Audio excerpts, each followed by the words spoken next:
You've been lied to about how to live. They told you life is about carrying more goals, more pressure, more weight on your shoulders. They told you joy will come once you've solved every problem, reached every milestone, proved yourself to everyone. But if that were true, why do so many people still feel heavy even after making it? Why do you still feel restless, anxious, and tired of holding everything so tightly? The truth is, life was never meant to feel this heavy. The secret is learning to let go, to hold lightly what comes and what goes, to meet each moment not with tension, but with a smile. And that's what Buddhism teaches, not through escape, not through pretending, but through wisdom that says everything changes, nothing is permanent. And in that change, in that flow, you can discover freedom. Living lightly doesn't mean running away from life. It means walking through it without chains. It means breathing without fear. It means smiling even when things are uncertain, because you are no longer resisting. Smiling at life isn't about being naive. It's about seeing clearly. It's about softening the heart. It's about choosing lightness over heaviness again and again. Tonight, as you hear these lessons, something inside you will begin to loosen. The grip of worry will soften. The weight you've been carrying will slowly lift, and you'll feel the quiet joy of living lightly and smiling at life. When tomorrow comes, the world will look different. Your steps will feel lighter. Your breath will feel easier. And even in the middle of chaos, you'll know how to smile. This isn't just philosophy. This is a way of living. This is an invitation to stop carrying so much and start living with ease. To stop waiting for joy and start smiling at life right now. Are you ready? Let's begin. And so the journey begins. You've opened the door to a lighter way of living, and now we step into the first teaching. This is not something to admire from a distance, not a theory to memorize, but an art you can feel in your body, in your relationships, in the way you pick up your morning coffee or look at someone you love. It is the art of holding nothing too tightly. From the moment we are young, the world teaches us to grip life with clenched fists. Hold on to your possessions, hold on to your identity, hold on to your people, hold on to your dreams, hold on to your reputation. We think that the tighter we hold, the safer we are. But the truth is the opposite. The tighter you grip, the heavier you become. The more you cling, the more you suffer. And even then, no matter how desperately you hold on, the object, the person, the role, or the moment eventually slips away. It leaves behind the ache of tired fingers and the weight of disappointment. This is where Buddhism begins with its teaching of impermanence. Everything shifts, nothing is fixed. Seasons move, bodies age, people change, emotions rise and dissolve. Even the very breath you are taking right now is born and dies in seconds. Pain comes but does not last. Joy arises but cannot be kept in a box. Anger fades, laughter quiets, sorrow loosens its grip. Nothing stays forever. And far from being a tragedy, this is the key to living with freedom. Because if nothing lasts, then nothing can imprison you. Not your sadness, not your mistakes, not your fears. Everything flows, and the moment you learn to flow with it instead of against it, you begin to live lightly. Think of the way you hold a bird in your hand. If you squeeze tightly, you harm it. If you open your hand completely, it flies away. But if you hold gently, it may rest there calmly, alive and free. Life is like this. Relationships are like this. Love is like this. The tighter you clutch, the more fragile it becomes. But when you hold lightly, you give space for beauty to stay longer. You are free, and so is what you love. Everyday objects can teach this lesson if you look closely. You might have a favorite mug that warms your morning, a photo that carries a memory, a book you return to again and again. They give comfort, but they are not permanent. One day the mug may crack, the photo may fade, the book may tear. Does that mean you shouldn't love them? No. It means you love them fully while they are here, without pretending they will last forever. You sip from the cup with gratitude, knowing its time is limited. You look at the photo and smile for the story it carries, even though the paper will one day yellow. This is how you learn to enjoy life's sweetness without chains. The same truth touches our relationships. Most people are taught to cling to others out of fear. Fear they will leave, fear that without them we will collapse. But clinging strangles love. When you try to possess someone, you reduce them. True love is not ownership, it is presence. When you hold someone lightly, you give them freedom to grow, to breathe, to change. And in that freedom, love deepens instead of breaking. Thich Nhat Hanh once said that to love without attachment is like tending a flower. You water it, you care for it, you admire its beauty, but you do not pluck it to keep it forever. To pluck is to end its life. Love thrives when it is allowed to remain rooted in its own soil. But it's not only people and objects we cling to.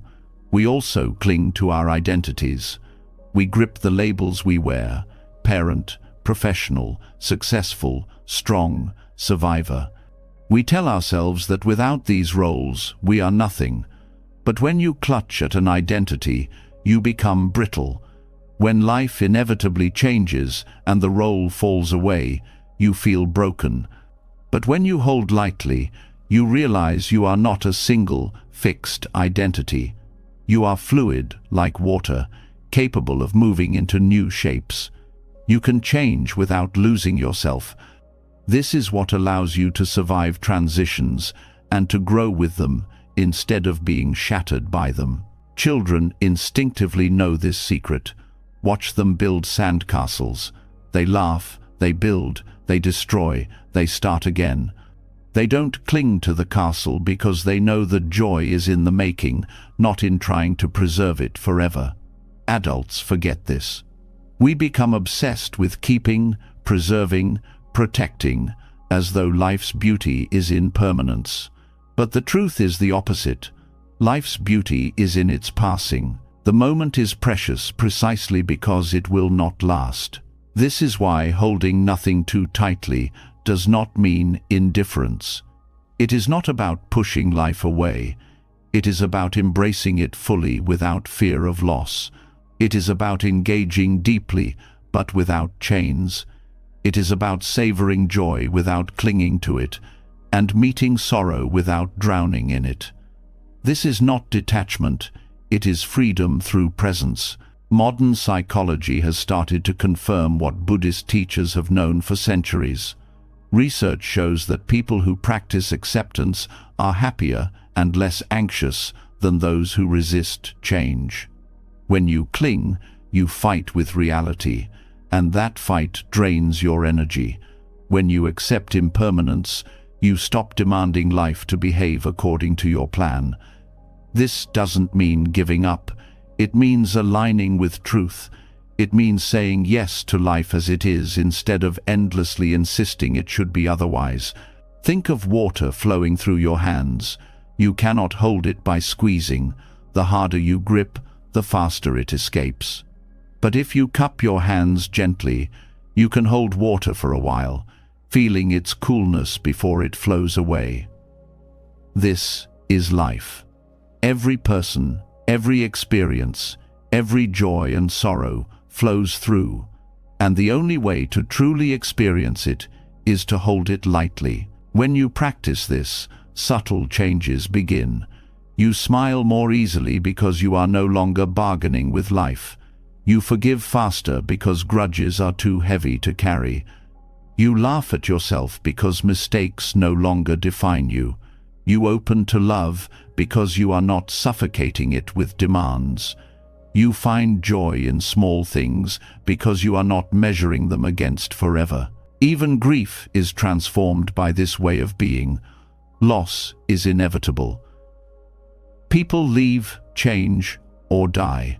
Pain is real, but clinging to what cannot return multiplies the suffering. When you accept impermanence, grief softens. It becomes gratitude for what was, rather than endless anger at what cannot be.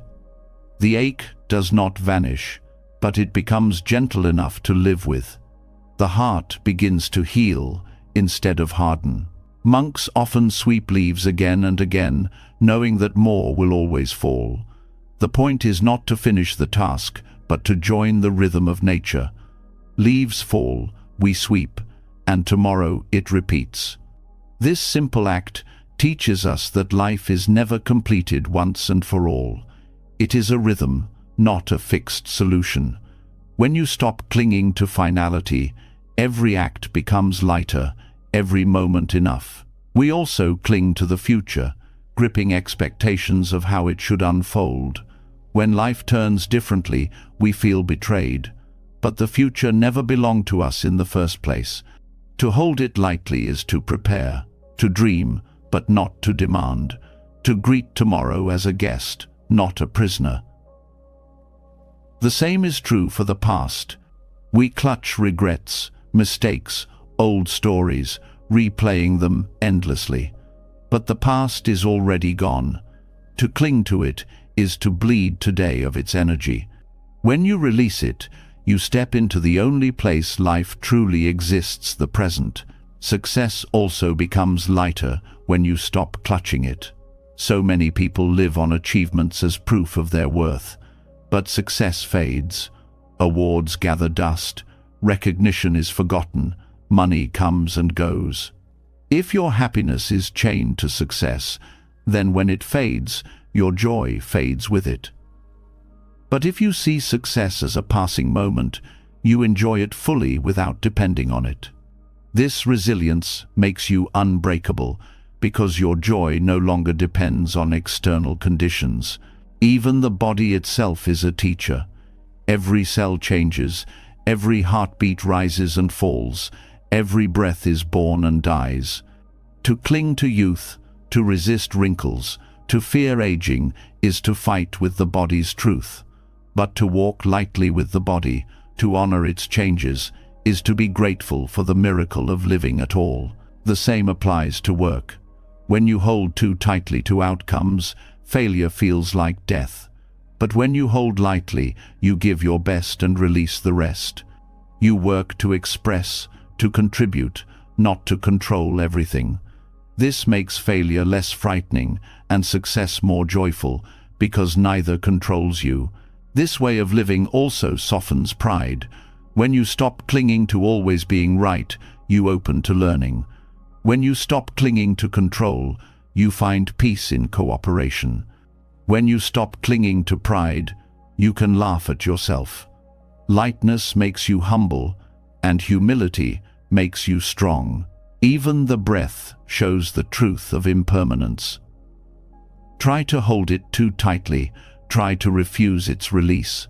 In seconds you suffer, but when you let it flow in and out freely, you live. Breath whispers constantly. Freedom is in letting go. To hold nothing too tightly is not to abandon life, but to finally live it. Your hands become open. Your heart becomes open. You stop dragging chains behind you. You meet life as it comes, you release it as it goes, and in that rhythm you find peace. Every time you forgive, every time you let a plan change without collapsing, every time you thank life for what was without demanding it to stay, you are practicing, and little by little, the practice becomes your nature. This is the secret you have been looking for, often hidden in plain sight. Life is not meant to be gripped, it is meant to be lived. When you loosen your hold, you don't lose life, you finally receive it fully. Letting go of the grip on the outer world is only half the journey. Even if you loosen your hold on people, objects, and events, there remains a voice that still clings, still criticizes, still pushes you down. It is the voice inside your own mind. This voice can be far harsher than anything the world throws at you.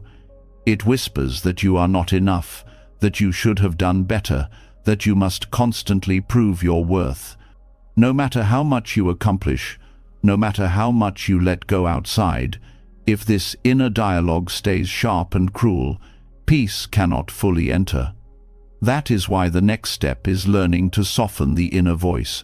Most people are unaware of how much damage is done by the way they speak to themselves. You would never speak to a friend the way you often speak to yourself. You would never repeat the same harsh lines to someone you love. Yet inside, the words flow endlessly, cutting deeper than any outside criticism. This voice becomes so familiar that it feels normal. You do not even notice how much it weighs you down until you begin to soften it. Self-criticism is not strength, though many believe it is. It is not discipline, though it often hides behind that mask. True discipline encourages, supports, and guides.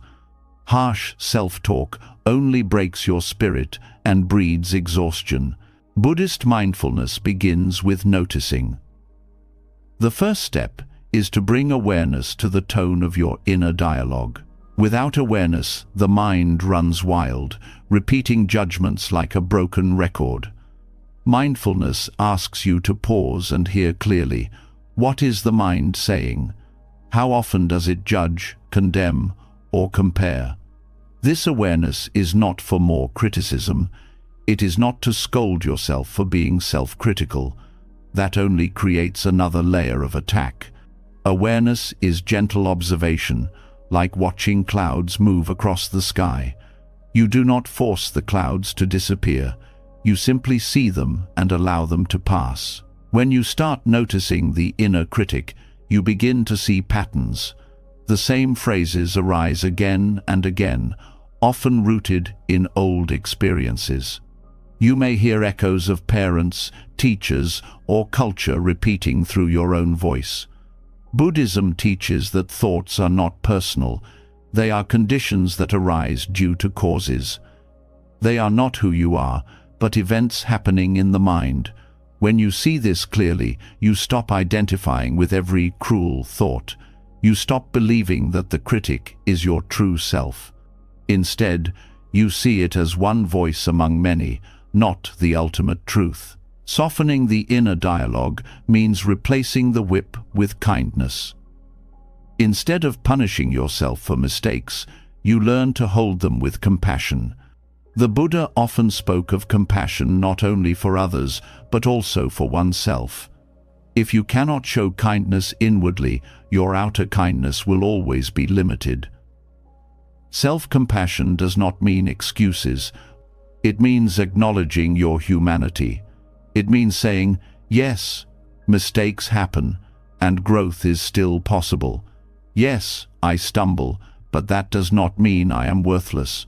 This softness is not weakness. It builds resilience, because a gentle inner voice gives you the strength to try again without fear of being destroyed by your own judgment. There is a practice in Buddhism known as metta, or loving kindness meditation. Traditionally, it begins by sending goodwill to yourself. May I be happy. May I be healthy. May I be safe. May I live with ease. For many, this feels strange at first. The critic interrupts. Why should you deserve kindness? But with steady practice, the heart softens. What once felt unnatural begins to feel like nourishment. Studies have shown that loving kindness meditation increases positive emotions, lowers anxiety, and even improves physical health. The science now confirms what Buddhist practice has long known. The mind flourishes when treated with gentleness. Softening your inner dialogue also means learning to pause before reacting to thoughts. Thoughts are not commands, they are not facts, yet we often treat them as orders we must obey. A thought says, "You are not good enough," and you shrink. A thought says, "You will fail," and you give up. Mindfulness interrupts this automatic obedience. It teaches you to step back and ask, is this thought helpful? Is it true? Does it serve my well-being? Often, the answer is no. In that pause, you reclaim power. The critic loses its grip when you no longer take it as law. Another key aspect is the practice of non-comparison. The inner critic thrives on measuring you against others. It tells you that you are behind, less successful, less beautiful, less intelligent. But Buddhism reminds us that suffering grows from craving and comparison. When you compare, you set up a game you can never win, because there will always be someone ahead in some area. Mindfulness asks you to return to your own path, your own breath, your own present moment.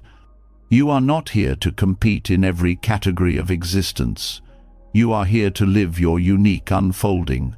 The more you return to your own center, the less power comparison has. Softening the inner dialogue also involves reframing how you relate to failure. In cultures obsessed with perfection, failure is seen as a threat to identity. The inner voice shouts that mistakes prove inadequacy. Buddhism offers a different view. Everything is a teacher. Failure is not an enemy, but a messenger. It shows where growth is possible, where compassion is needed, where wisdom can deepen.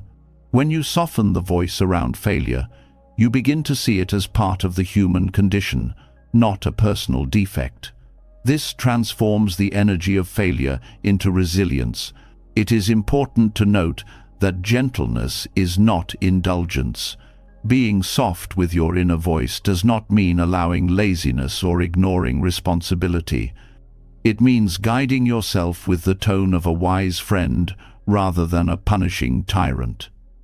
If a child is learning to walk, do you scream at them for falling, or do you encourage them to get up again? The inner dialogue must be trained the same way. When it is harsh, progress halts. When it is kind, growth continues. The body often carries the weight of self-criticism. Muscles tighten, breath shortens, the stomach knots when the inner voice is cruel. Softening the dialogue is not only mental, it is physical. As you become mindful of your inner tone, notice how the body responds. Relax the shoulders, loosen the jaw, let the breath deepen. Physical gentleness reinforces mental gentleness. In this way, the body becomes an ally in transforming the inner voice. There is also a practice of speaking aloud to yourself with compassion. When the critic arises, instead of silently agreeing, you can gently respond. You might say, "I hear you, but I choose kindness." Or, "It's okay to make mistakes. I am still learning." At first, this feels unusual, but over time, it rewires the pathways of thought. Neuroscience shows that self-talk influences emotions and behavior profoundly. By deliberately cultivating compassionate speech, you reshape the mind toward lightness. The art of softening also includes patience. The critic has been trained for years, even decades. It will not dissolve overnight. The path is not to attack the critic with more criticism, but to steadily bring mindfulness and kindness again and again. Each time you respond with softness, you weaken the old habit and strengthen a new one. Over time, the voice changes. It becomes quieter, gentler, even supportive. The very energy that once tore you down becomes an ally. This practice brings direct benefits to daily life. In work, you become less paralyzed by fear of mistakes. In relationships, you are less defensive because you are no longer carrying harshness inside. In creativity, you allow yourself to explore without the constant demand for perfection. In health, stress lowers because you are not fueling the body with constant inner attack. The inner environment shapes the outer experience. By softening inside, the whole world feels softer outside. Buddhist teachers often emphasize that compassion is not selective. If you cultivate compassion for others while leaving yourself out, the practice is incomplete. The same goes for gentleness. If you treat others kindly but keep a cruel voice inward, you are living only half of the teaching. To live fully, the kindness must flow in both directions. You cannot pour water from an empty cup, and you cannot give authentic compassion to others while starving yourself of it. Another way to soften the dialogue is through gratitude. The critic focuses on what is lacking, what is wrong, what is missing. Gratitude shifts attention to what is present and good. By deliberately noting even small things, a warm meal, a safe home, a kind word, you begin to weaken the critic's hold.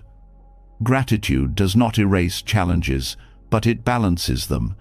It creates a habit of appreciation, which naturally softens judgment. There is also value in humor.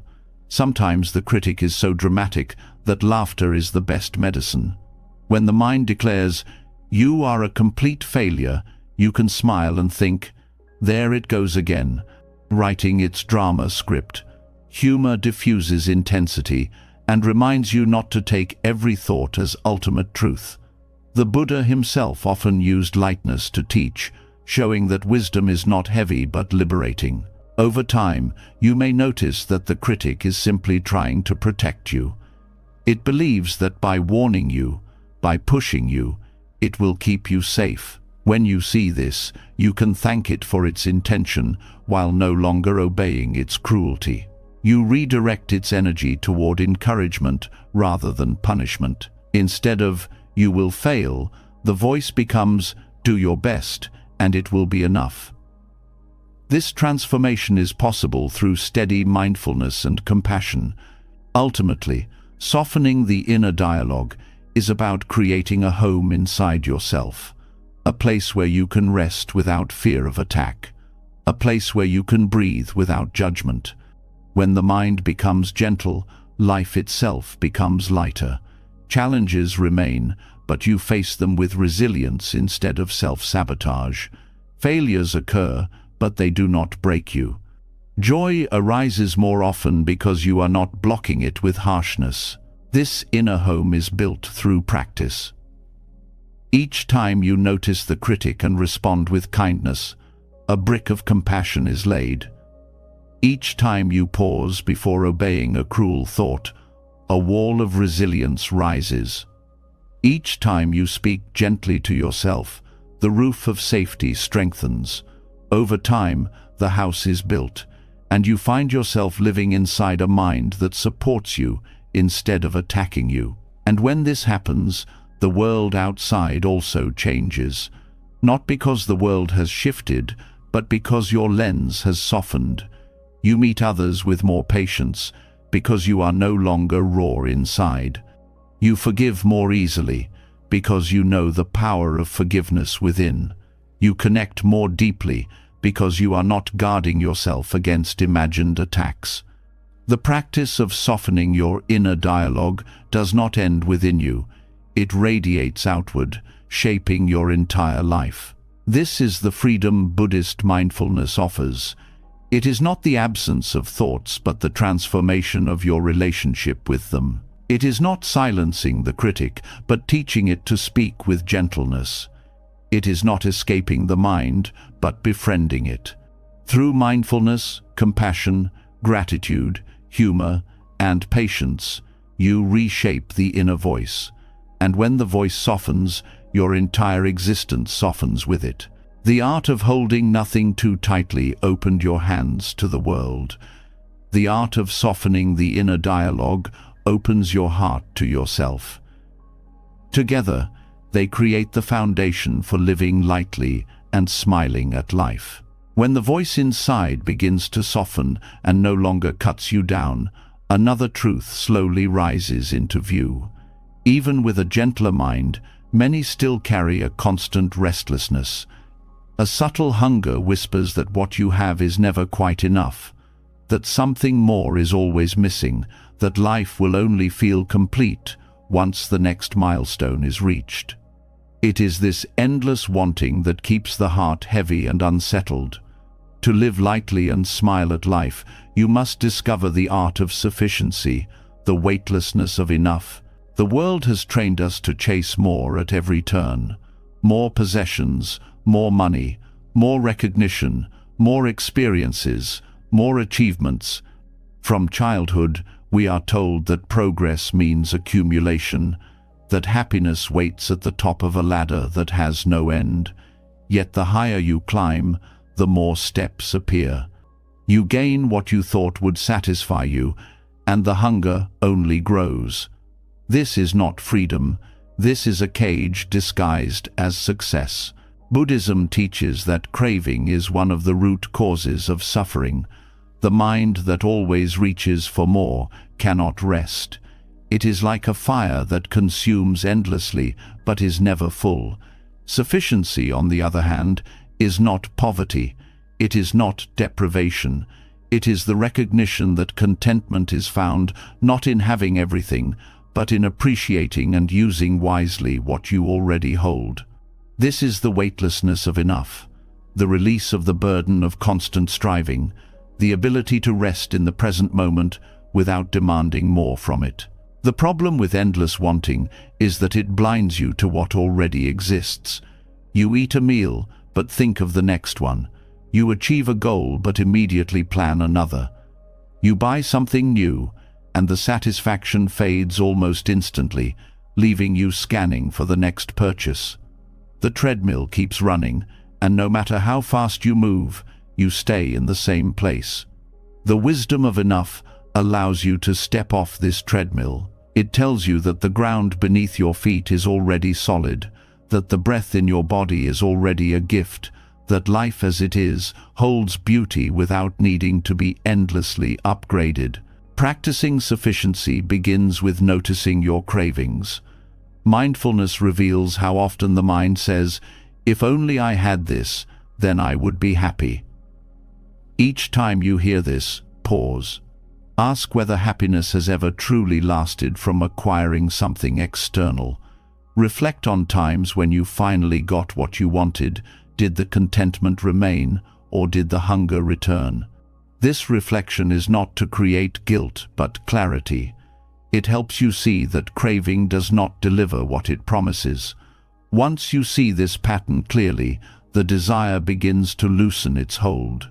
Gratitude is the natural companion of sufficiency. When you look closely, you realize how much you already have. You are breathing, which means life flows through you. You have food, shelter, and the gift of awareness itself. These simple things, often ignored, are extraordinary when seen with fresh eyes. The Buddha once taught his disciples to reflect on the gift of each day, not as an entitlement, but as a rare and precious chance. When you recognize the abundance already present, the constant itch for more begins to dissolve. Gratitude shifts attention from what is lacking to what is here. This does not mean abandoning ambition or refusing to improve your life. Sufficiency is not stagnation. It is balance. It is the ability to pursue growth without being enslaved by it. You can set goals, work hard, and achieve, but when enough is enough, you do not bind your happiness to the outcome. You do not postpone joy until everything is perfect. You allow yourself to feel peace in the process rather than only in the reward. This frees you from the trap of endless postponement, where happiness is always delayed to a future that never arrives. The weightlessness of enough also transforms your relationship with material possessions. Our culture encourages accumulation, yet studies consistently show that after basic needs are met, more possessions add little to happiness. In fact, they often add stress, debt, and clutter. Buddhism encourages simplicity, not as a rejection of beauty, but as a pathway to clarity. When your home, your schedule, and your desires are not overcrowded, you create space for joy. Owning fewer things can mean appreciating them more.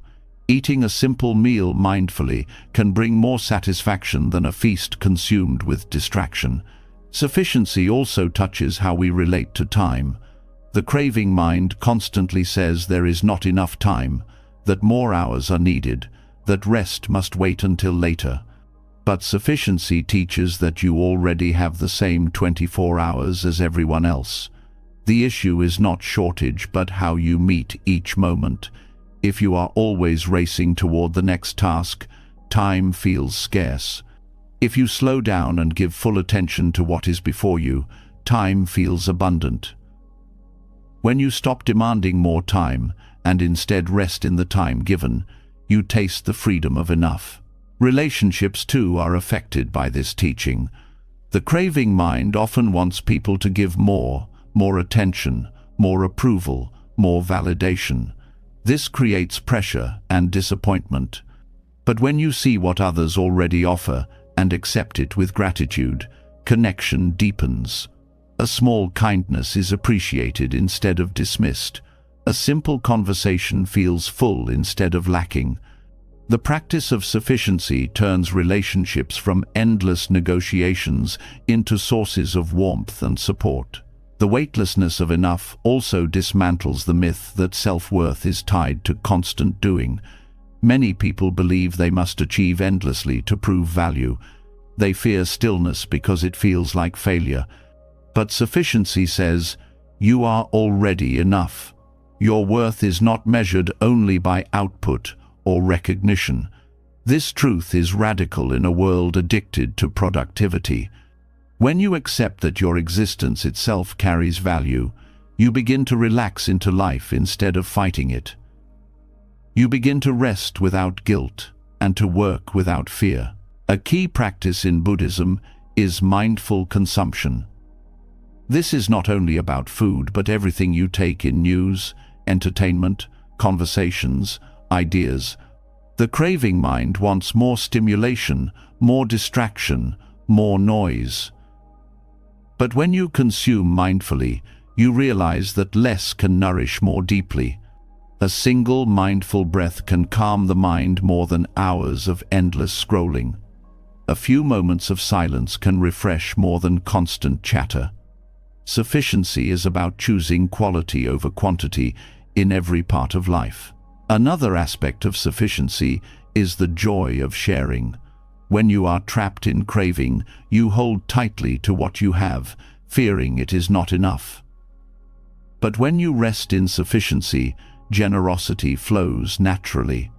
You realize that you have enough to give, whether it is time, attention, or resources. Sharing becomes light because it is not done from fear of loss, but from the recognition of abundance. In Buddhism, generosity is considered a foundation of happiness because it loosens attachment and affirms connection with others. Sufficiency also allows you to meet challenges with steadiness. When you crave certainty, comfort, or control, difficulties feel unbearable. But when you accept that what you have and who you are is enough to face the present moment, resilience arises. You do not need perfect conditions to handle life. You only need the willingness to meet reality as it is. This gives you a quiet strength, a confidence not based on endless preparation, but on trust in your capacity. The practice of sufficiency transforms even ordinary moments. Drinking a glass of water with awareness becomes a profound experience when you are not rushing toward something else. Walking slowly, feeling the ground beneath your feet, becomes enough in itself. Listening fully to another person becomes a gift. The craving mind always asks for more stimulation, but sufficiency discovers depth in simplicity.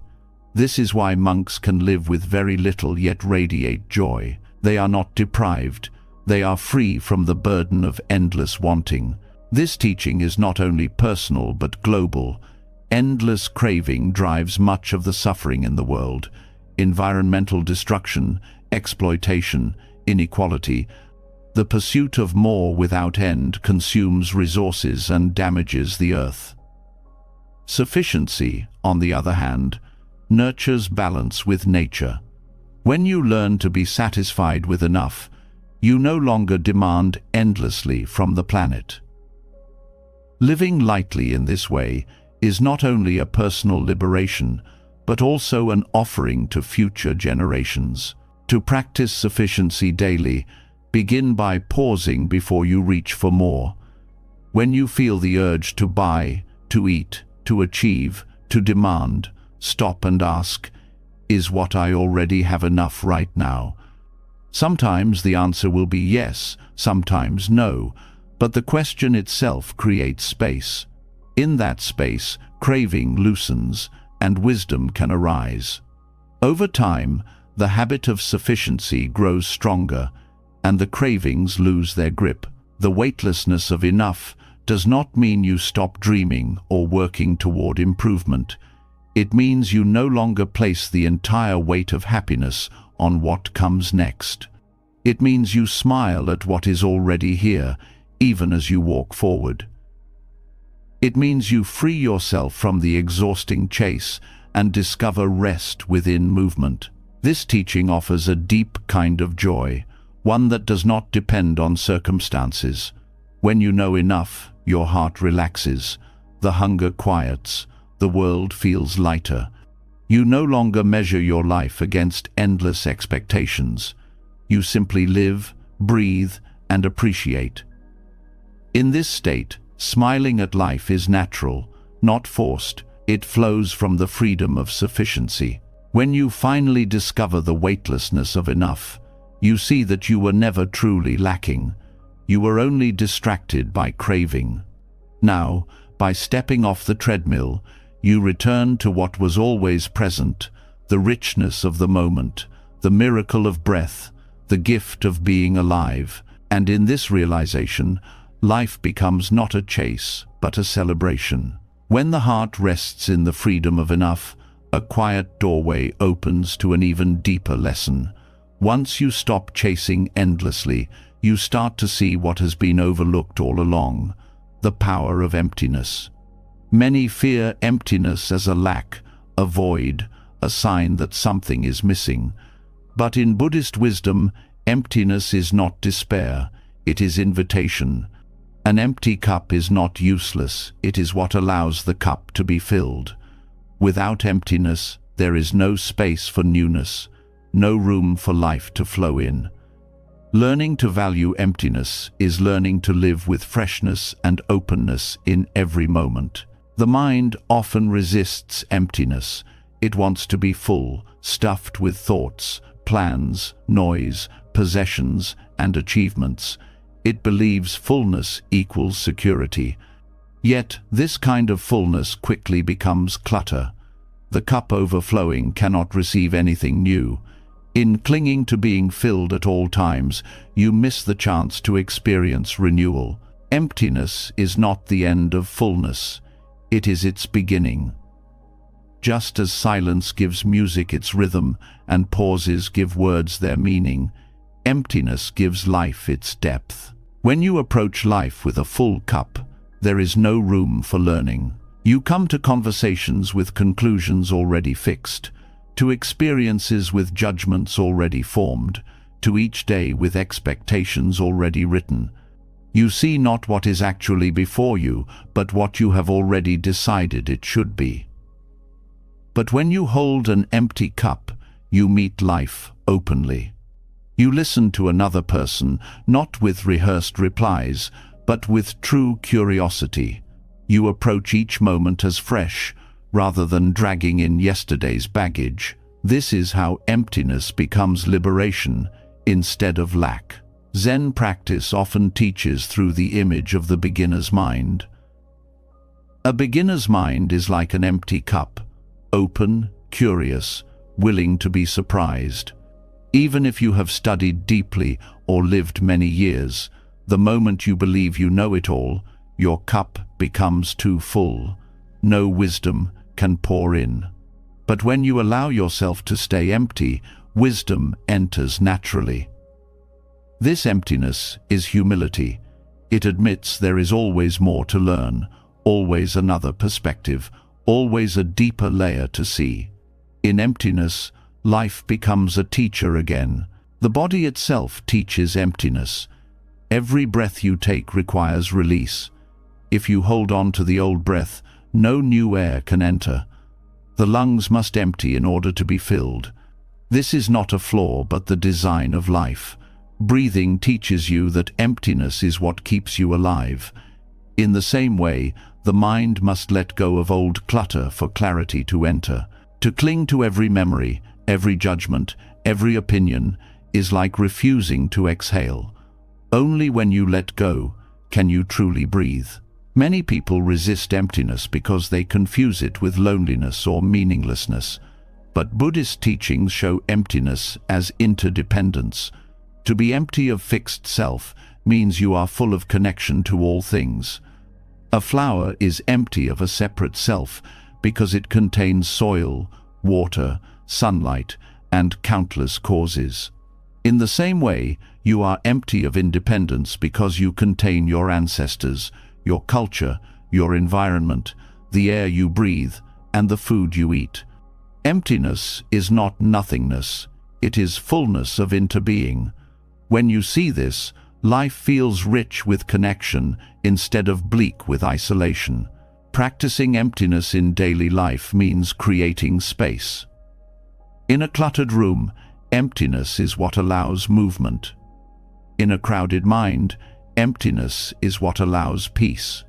This does not mean rejecting all possessions or abandoning thought. It means not cramming life to the edges. Leave space in your day, in your schedule, in your conversations. Leave silence between words. Leave pauses before decisions. These spaces are not wasted. They are what give depth to everything else. In relationships, emptiness means not filling the other person with your projections. Too often, we interact not with who someone is, but with the image we have built of them. This image fills the cup before we even meet them. When you practice emptiness, you let go of assumptions and see them anew each time. This brings freshness into long relationships and openness into new ones. It allows others to grow and change without being trapped by your expectations. Emptiness also transforms creativity. Many fear the blank page or the empty canvas, but that emptiness is the birthplace of creation.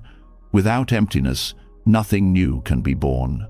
The artist who welcomes the empty page steps into possibility. The one who fears it becomes paralyzed. Emptiness is not the absence of art. It is the fertile ground from which art springs. The same applies to all forms of creation, from building a career to shaping a family. You must allow the empty space before you can create something meaningful within it. The metaphor of the empty cup also teaches humility in knowledge. When you believe you already know, you stop listening. But the wise know that knowledge is infinite, and our grasp of it is always partial. Emptiness keeps you receptive. It prevents arrogance. It allows you to meet teachers everywhere, not just in classrooms. The breeze, a child, a stranger's words, even silence itself becomes a teacher when your cup is empty. Another dimension of emptiness is letting go of the constant need to define yourself. People cling to labels: successful, strong, intelligent, victim, survivor, as though identity must always be filled with something solid. But in clinging, the cup overflows with definitions that limit growth. Emptiness of fixed identity allows fluidity. It allows you to change without betrayal, to grow without fear. You can be soft today and strong tomorrow, grieving in one moment and joyful in the next. Emptiness of self creates openness to all possibilities of being. In meditation practice, emptiness arises when you stop chasing thoughts. At first, silence feels uncomfortable.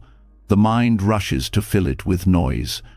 But if you persist, you find a vast space beneath the chatter. That space is not empty in a barren sense. It is alive with peace. It is emptiness of distraction, which reveals fullness of awareness. Many meditators describe this as expansive, like a sky without clouds. The emptiness is not frightening but liberating. It is the space where you finally meet yourself beyond the noise. Learning from the empty cup also means releasing attachment to outcomes. So often, we enter actions already filled with expectation. The conversation must go this way. The project must succeed. The day must deliver certain pleasures. This fullness creates disappointment when reality differs. But if you enter with an empty cup, you meet whatever comes openly. Success or failure, joy or difficulty, all can teach. The empty cup receives without demanding, and thus it is never broken by unmet expectations. In daily living, you can practice emptiness in simple ways. When eating, let go of multitasking. Empty the moment of distractions so you taste fully. When walking, empty the mind of urgency so you notice the ground beneath your feet. When listening, empty yourself of rehearsed replies so you truly hear. These acts of emptying reveal richness that constant fullness hides. There is also deep freedom in emptying resentment. Anger and grudges fill the cup with bitterness. They leave no room for peace. By releasing them, you create space for healing. Forgiveness is not excusing harm. It is emptying the heart of poison so compassion can enter. Without emptiness, no fresh love can grow. Culturally, we are told that emptiness is failure. An empty schedule means you are unproductive. An empty wallet means you are unsuccessful. An empty house means you are lonely. Yet these definitions are not truth but conditioning.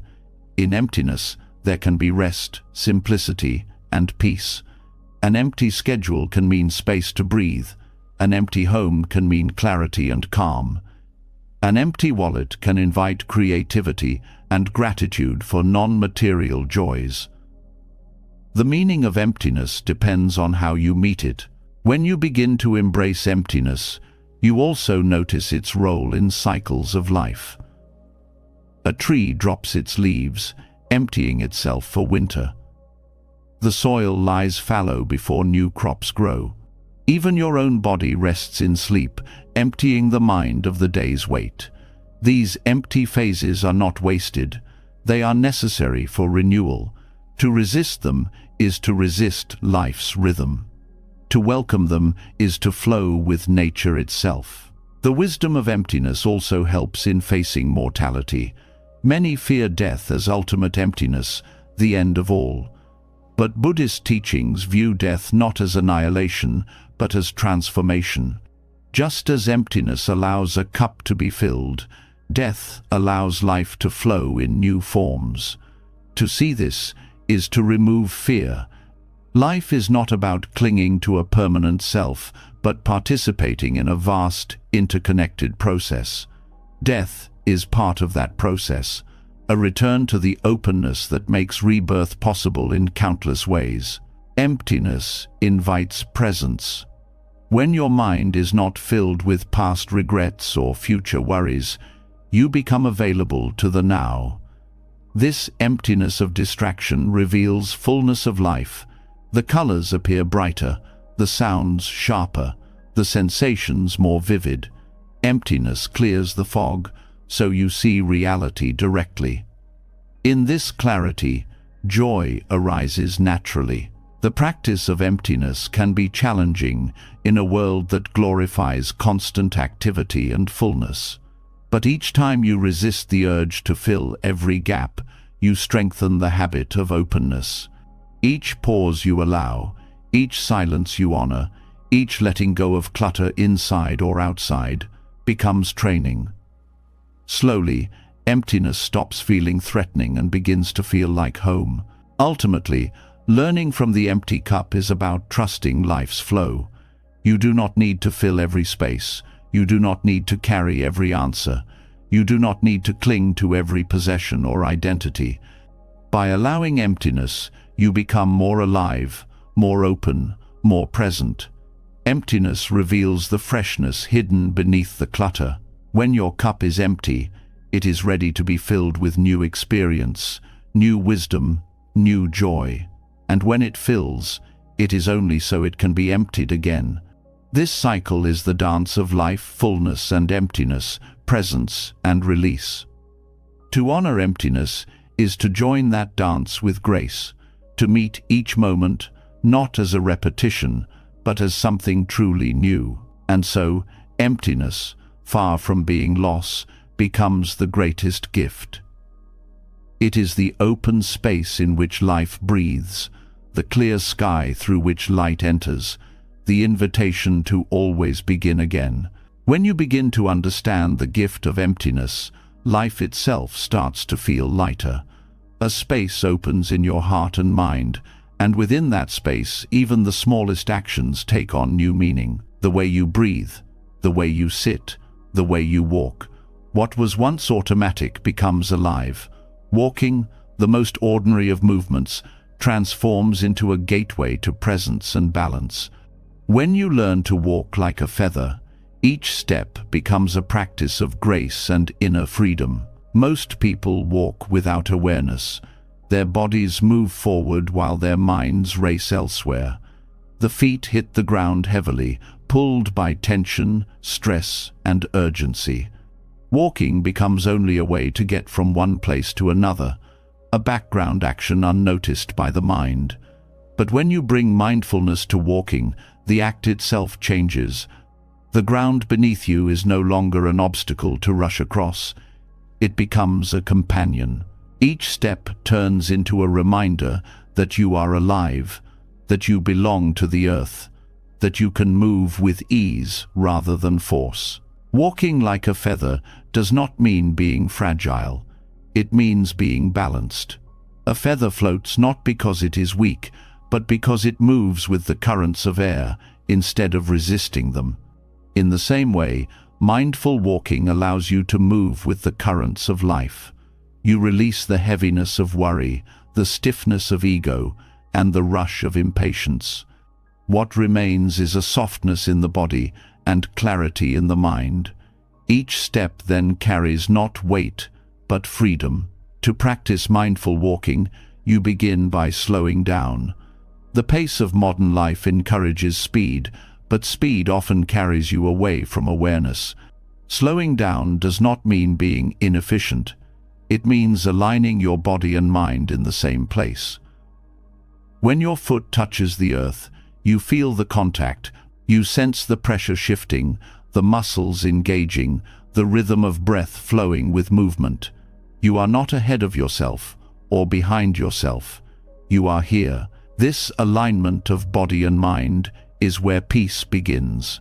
Each step becomes an anchor.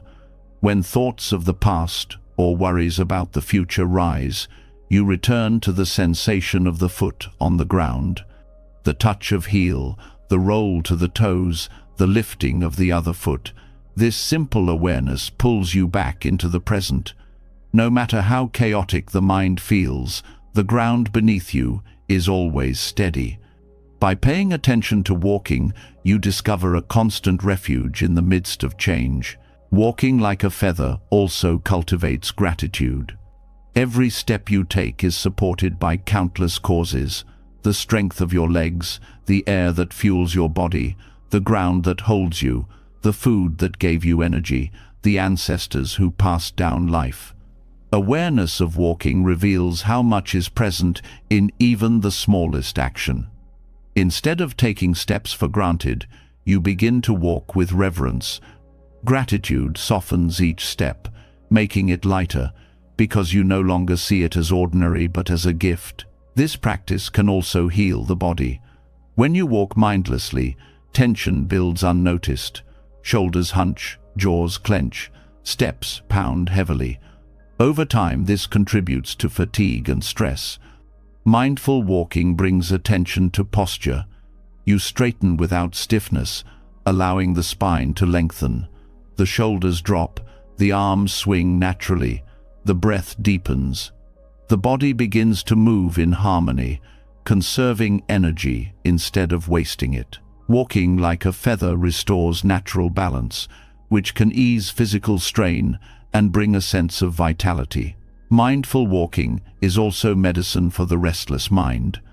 Anxiety often pulls the body into the future, dragging it toward things that have not yet happened. Walking in awareness interrupts this pull. Each step whispers, "This moment is enough." You cannot walk tomorrow's steps today. You cannot change yesterday's steps. You can only place this foot here and then the next. This simple truth calms the racing mind.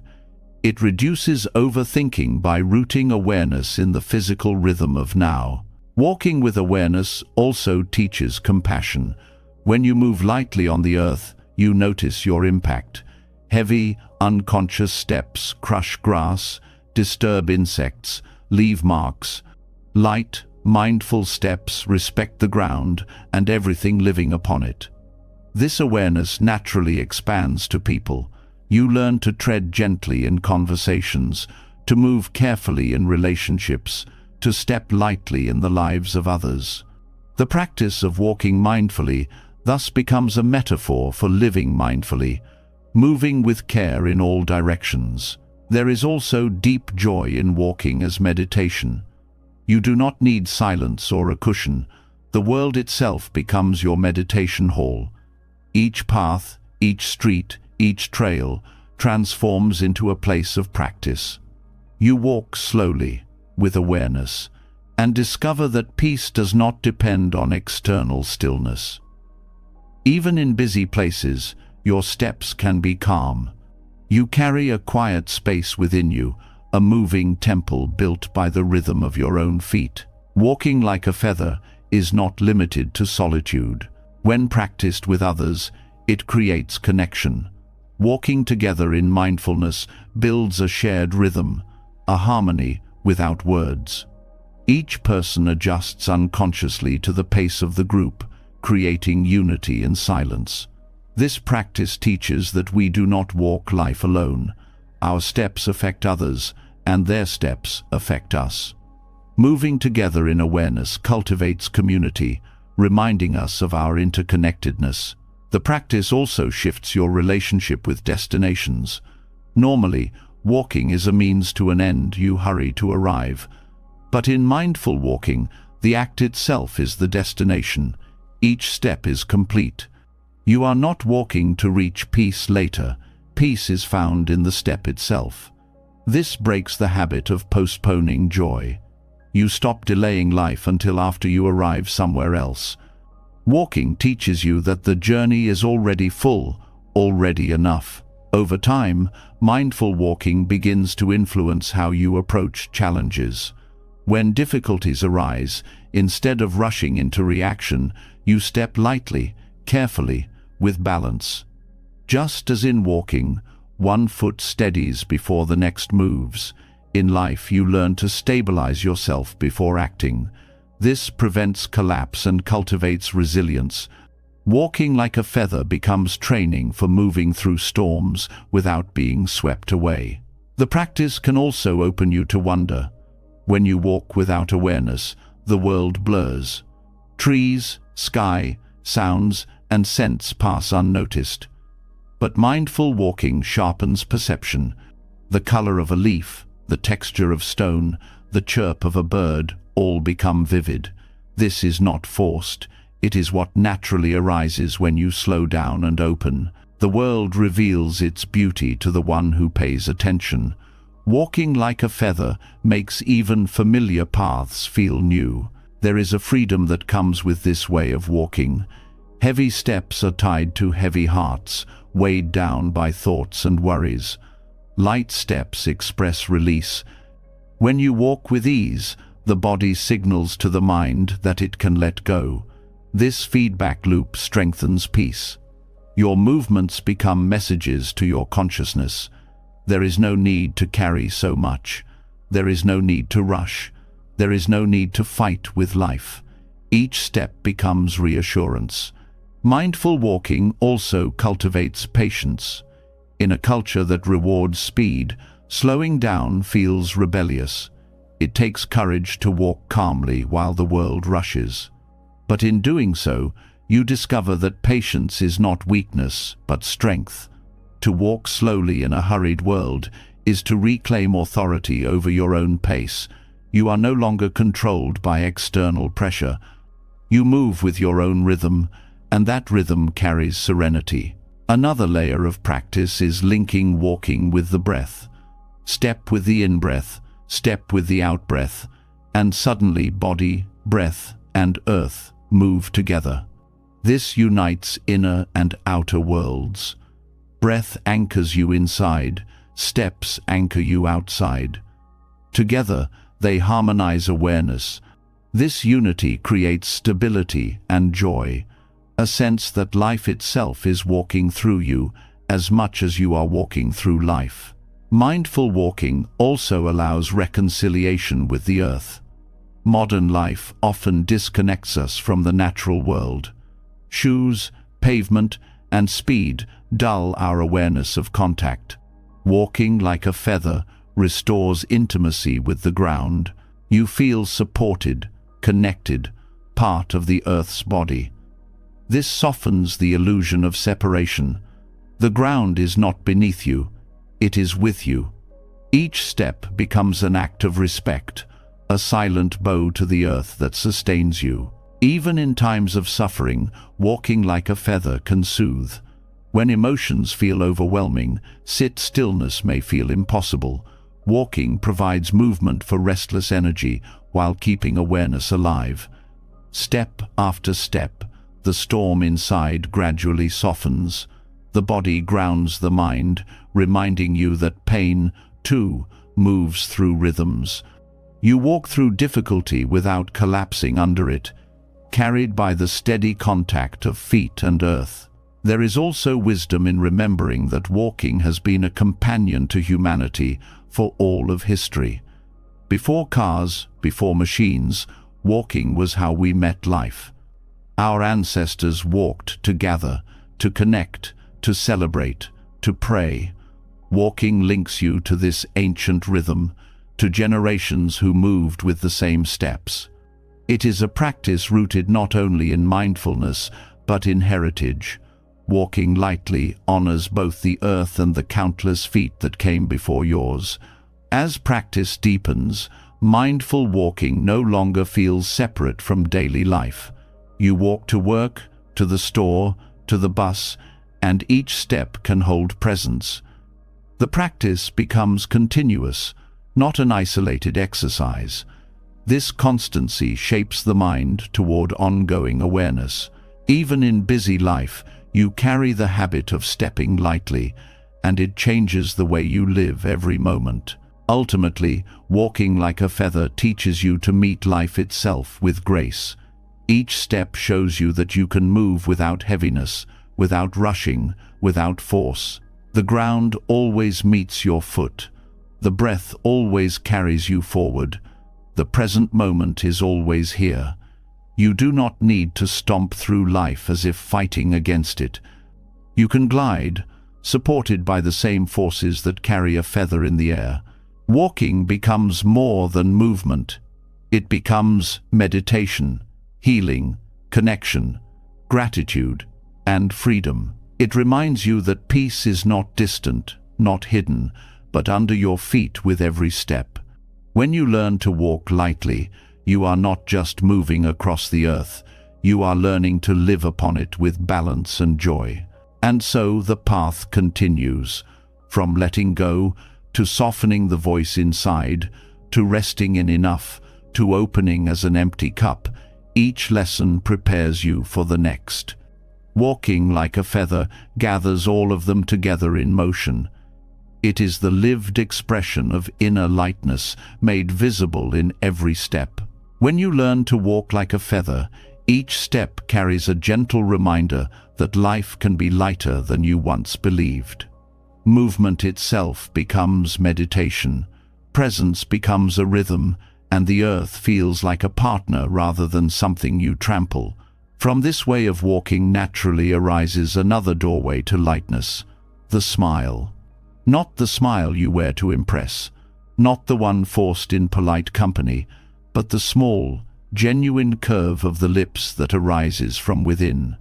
A smile may seem simple, almost too simple, but Buddhist practice reveals that it can become a powerful object of meditation, a focus that opens both concentration and compassion.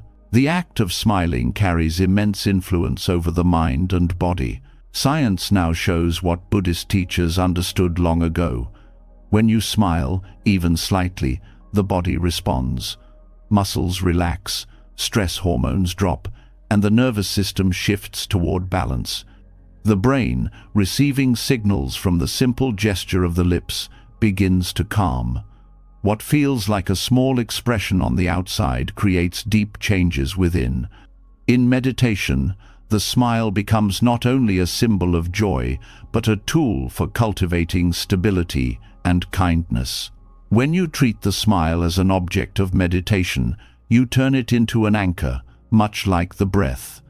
Instead of clinging to thoughts, you rest attention gently on the feeling of smiling. You allow the corners of the mouth to lift slightly. You sense the warmth that spreads across the face, and you notice how that warmth radiates inward. It does not need to be exaggerated or forced. A soft, natural smile is enough. The key is awareness. You stay with the sensation of smiling the way you stay with the sensation of breathing, returning to it when the mind wanders. Unlike many objects of meditation, the smile carries an emotional quality. While focusing on a candle flame or a mantra can steady the mind, focusing on the smile brings both steadiness and sweetness. It reminds you that meditation is not meant to be grim labor, but a return to ease. Too many approach practice with furrowed brows and clenched jaws, treating it like another task to achieve. The smile dissolves that heaviness. It lightens the practice, showing that awareness and joy can arise together. In Buddhist tradition, the smile often represents compassion. When the Buddha is depicted with a serene smile, it is not the smile of amusement, but of deep understanding and kindness. Meditating on the smile trains the mind toward that same compassion. As you rest attention on the smile, you allow feelings of goodwill to arise, first toward yourself, and then extending outward. The act of smiling becomes a physical bridge to inner warmth. The practice can begin by sitting quietly and letting a small smile form, directing it toward yourself. Many find this uncomfortable at first, as though kindness must always be given outward. But training compassion inward is essential. By allowing yourself to receive your own smile, you soften self-criticism and invite acceptance. The warmth of the smile fills the body like gentle sunlight, easing tension and reminding you that worthiness is not something to earn, it is already here. Once the smile becomes steady within, you can extend it outward in imagination. You bring to mind someone you love and let the smile rest upon them. You do not force emotions, you simply hold the smile and allow warmth to flow. Over time, you expand this circle to friends, to strangers, to those with whom you struggle, and eventually to all beings. The smile becomes not just an expression, but a practice of boundless compassion, touching everyone without exception. This meditation also transforms daily life. When challenges arise, returning to the smile anchors you in calmness. A difficult conversation softens when approached with even the faintest genuine smile. A stressful task feels less heavy when accompanied by that quiet curve of the lips. The smile does not erase hardship, but it changes your posture toward it. It allows you to meet difficulties without hardening, to face stress without collapsing. The smile as a meditation object also connects deeply with the body. Many carry tension in the face without realizing it, tight jaws, furrowed brows, lips pressed thin. This creates a feedback loop where physical tension reinforces mental tension. By mindfully smiling, even slightly, you interrupt this loop. The body's relaxation signals to the mind that safety is possible, that calm is available. This shift opens space for concentration to deepen because the mind no longer feels trapped in struggle. Smiling meditation also trains patience. At first, holding awareness of the smile may feel fleeting. The mind drifts, the expression fades, but returning again and again builds endurance. Just as focusing on the breath strengthens concentration, focusing on the smile strengthens both attention and emotional resilience. Over time, the smile becomes natural, arising without effort. The mind learns to return to joy as easily as it once returned to worry. There is wisdom, too, in noticing the subtlety of the smile. It does not need to be broad or dramatic. A slight upward turn of the lips, even invisible to others, can be enough to shift your entire state. This teaches that transformation does not always come from grand gestures, but from small, consistent practices. The lightness of a smile, almost weightless, carries the power to reshape the inner landscape. The practice of smiling meditation also addresses loneliness. When you carry a smile within, you feel accompanied. The warmth of the smile creates a sense of connection, even in solitude. It reminds you that you are part of something larger, that kindness flows through you and from you.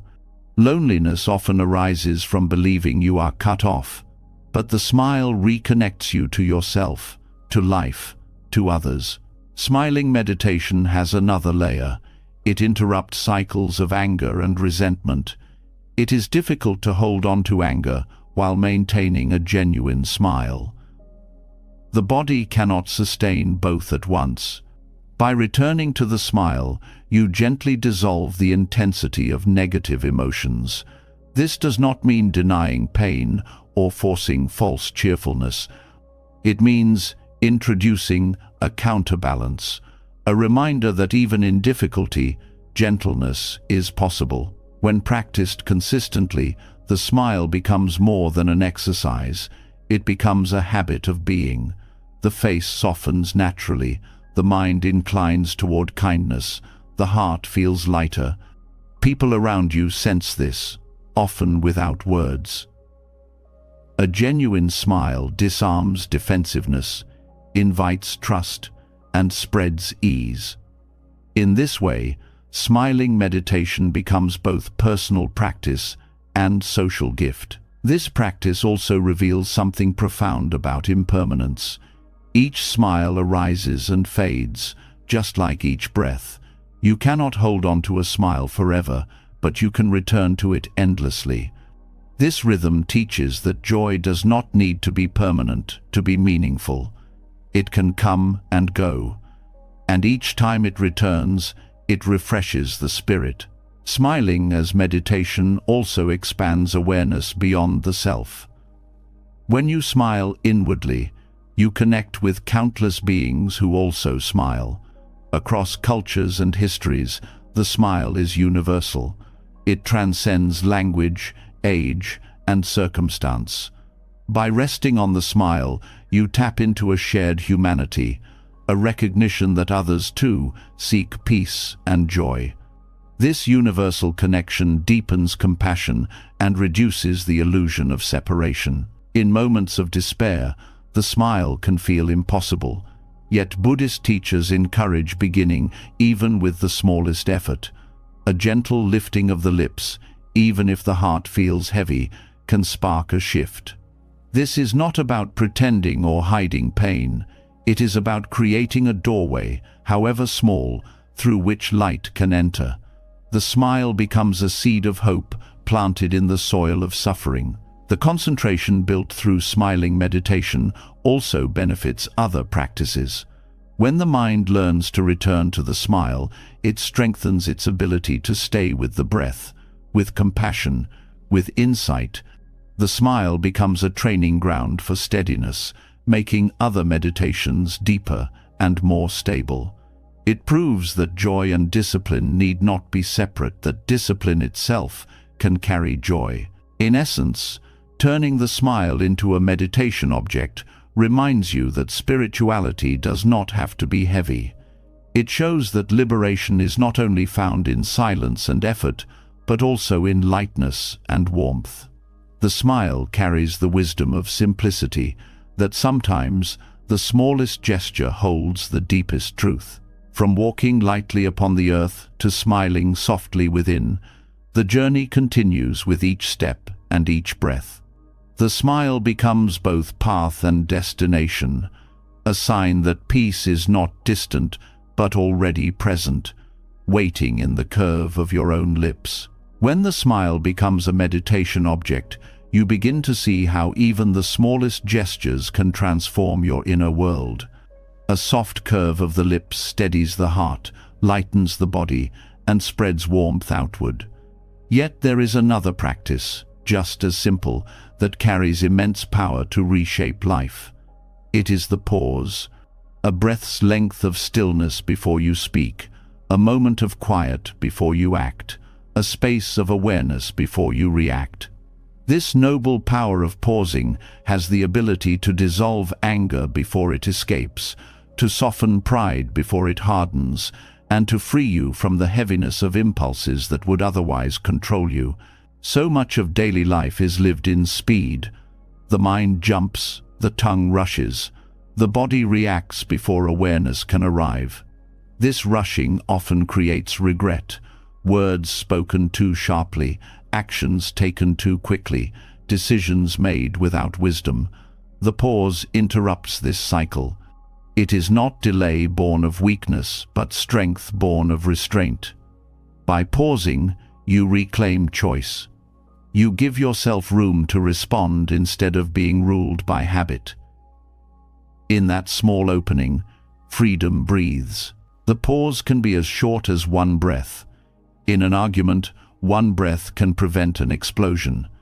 In a moment of temptation, one breath can remind you of your values. In a surge of pride, one breath can bring humility.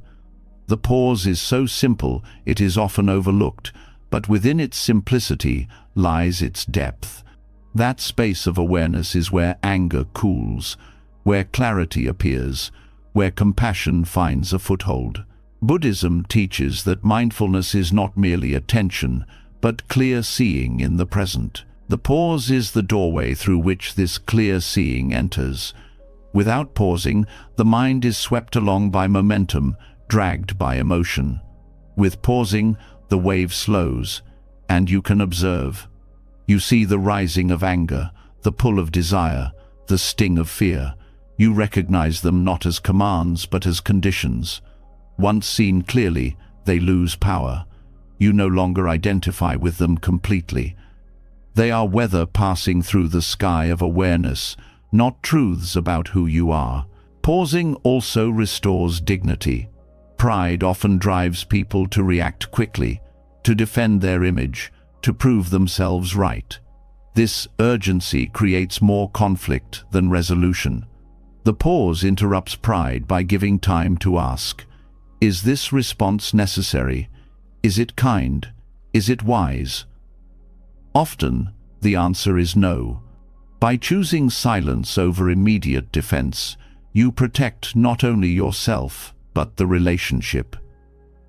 Dignity is preserved, not through force, but through composure. The pause is equally powerful with anger.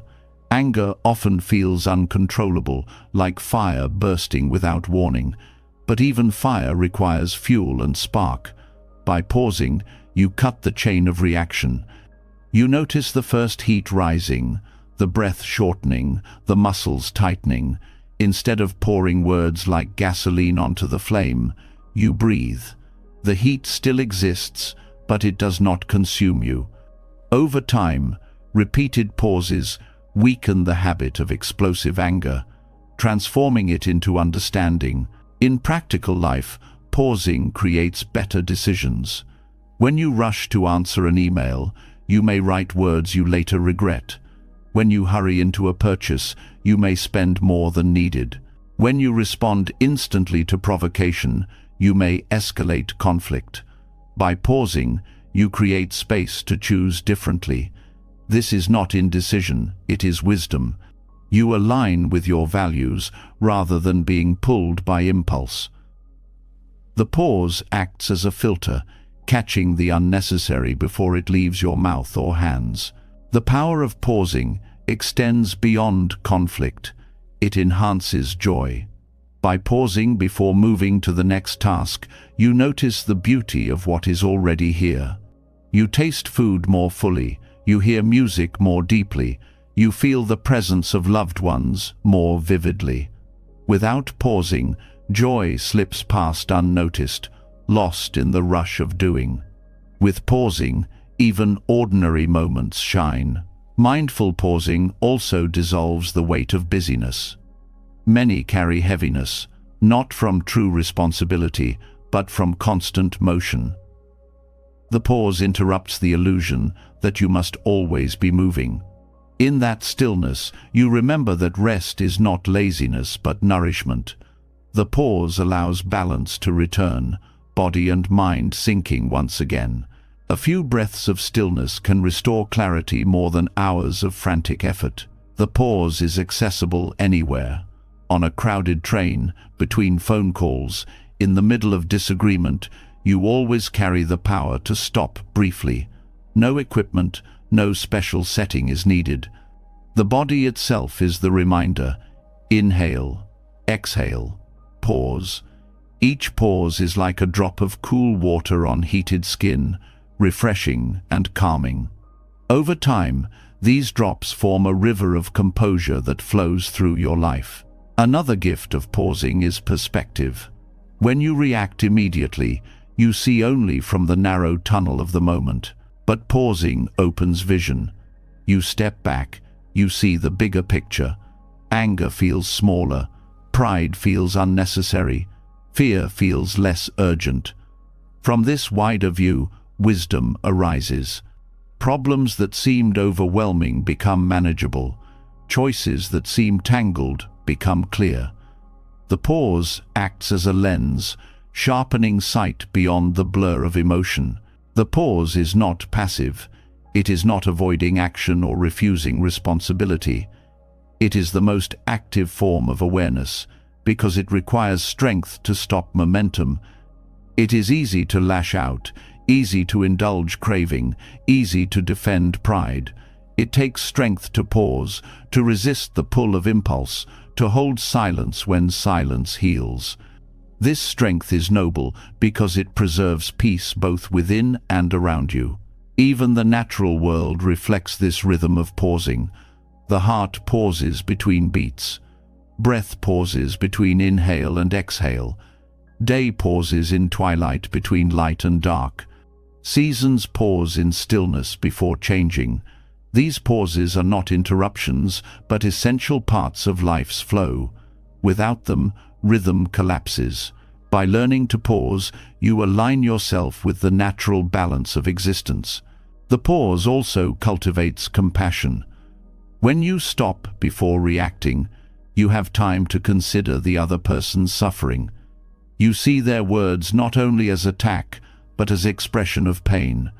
You ask what lies beneath their anger, what fear fuels their harshness. This compassion does not arise when you rush. It blooms in the stillness of the pause, where you have space to remember that others, like you, struggle and seek peace. Over time, the habit of pausing becomes second nature. At first, it requires effort. You must remind yourself to stop, to breathe, to wait. But as practice deepens, the pause arises naturally. Anger begins to slow before exploding. Pride softens before hardening. Joy shines before slipping past. Life gains a different texture, less jagged, more smooth. You carry stillness within, not as avoidance, but as clarity. In meditation practice, the pause is fundamental. Between thoughts, there are gaps. Between breaths, there is stillness. These pauses reveal the spaciousness beneath constant activity. When you train to notice them, you discover that the mind is not a constant storm, but a sky with clear openings. This recognition is liberating. It shows that even in chaos, stillness is available. Pausing also changes how you relate to mistakes. When error happens, the critic often attacks immediately, filling the mind with harshness. But by pausing, you give yourself room to respond with gentleness. You reflect instead of condemn, learn instead of collapse. The pause transforms mistakes from evidence of failure into teachers of growth. The noble power of pausing brings balance to every part of life. It is the thread connecting patience, compassion, wisdom, and joy. It slows the rush, softens the heat, and lightens the burdens of constant reaction. With each pause, you dissolve anger, pride, and heaviness. You step into freedom not by running faster, but by stopping long enough to see clearly. To pause is to honor the present. It is to say, "This moment matters. I will not rush past it blindly." It is to claim authority over your responses, to choose peace when conflict tempts, to choose clarity when confusion presses, to choose kindness when cruelty beckons. The pause gives you back to yourself, and in giving yourself back, it restores your ability to smile at life, to live lightly, to walk with ease. This is why the pause is noble. It carries dignity, compassion, and strength. It is available in every breath, in every step, in every moment. The power is always there, waiting for you to use it. And when you do, you find that the pause is not an interruption of life, but the very heart of living wisely. The practice of pausing shows that peace can be found not by adding more, but by creating space between impulses. In those moments of stillness, life becomes less tangled, anger loosens its grip, pride quiets, and clarity returns. Yet even when we master the art of pausing in the present, many of us still carry a weight that is not here at all, the weight of the future. Thoughts race ahead, creating stories of what might happen, what could go wrong, what still must be done. This burden is carried not on the back, but in the mind, and it makes the present feel heavy. To live lightly, we must learn the art of unburdening the future self. The anxiety of the future grows from the mind's habit of projection. It constantly leaps forward, building scenes of possibilities and failures, crafting entire chapters before they arrive. The heart beats faster, not because of what is happening now, but because of what is imagined. You may sit in a calm room, but the mind is already fighting battles that do not yet exist. This tension is real, though the events are not. Buddhist teachings remind us that the future is empty of reality until it becomes the present. To carry it as if it is already here is to live in illusion. The Buddha spoke often of the three times past, present, and future, and pointed again and again to the present as the only true ground of life. The past is memory, the future is imagination. Only the present is alive. Yet most people live as though the present is a waiting room, only valuable because it leads to something else. They spend today rehearsing for tomorrow, burdening themselves with fears of what may come. This creates a life where now is never enough, always sacrificed to later. Unburdening the future self means stepping off this wheel and reclaiming the richness of the current moment. Anxiety about the future often disguises itself as preparation. The mind insists that constant planning and worry will protect you. But in truth, preparation requires clarity, and clarity cannot grow in a soil of panic. The pause you learned earlier becomes vital here. By pausing before following anxious projections, you can separate wise preparation from useless fear. Wise preparation looks at what can be done now and does it. Fear imagines what cannot yet be touched and clings to it. The difference is subtle but profound.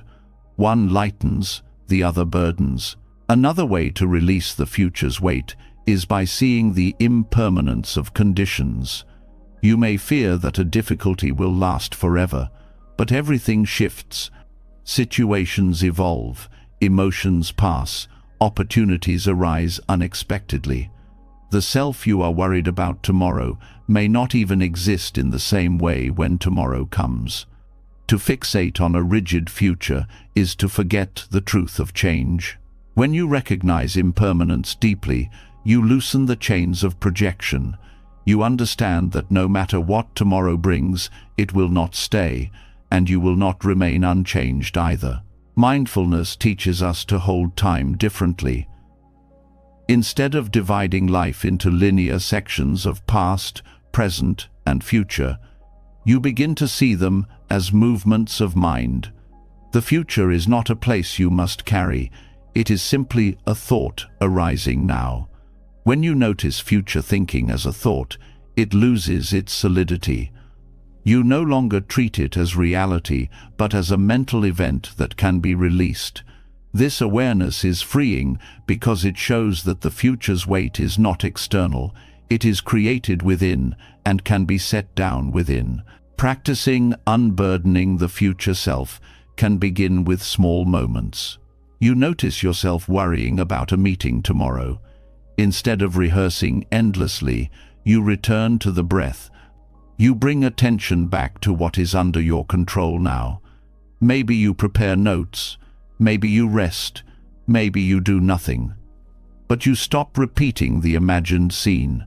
The worry fades, not because the future has changed, but because you stopped carrying it prematurely. This small release creates space and builds trust that you do not need to hold the entire world ahead of time. Trust is at the center of this practice. Anxiety about the future grows from lack of trust in your own ability to meet life as it comes. You think, if I do not plan for every possibility, I will collapse. But Buddhist wisdom reminds you that resilience comes not from controlling outcomes, but from being present when they arrive. You do not need to live tomorrow today. You need to strengthen your ability to live today fully, and that strength will carry you into tomorrow when it becomes today. This trust lightens the burden because it teaches you that your future self is not helpless. It will be supported by the practice you cultivate now. The burden of the future also shows itself in the fear of endings. People carry dread about aging, sickness, loss, and death. These events belong to the future, yet they cast a shadow over the present. The Buddha taught that reflecting on impermanence not to create fear, but to free us. By remembering that everything ends, you are reminded to cherish what is here now, instead of poisoning it with dread.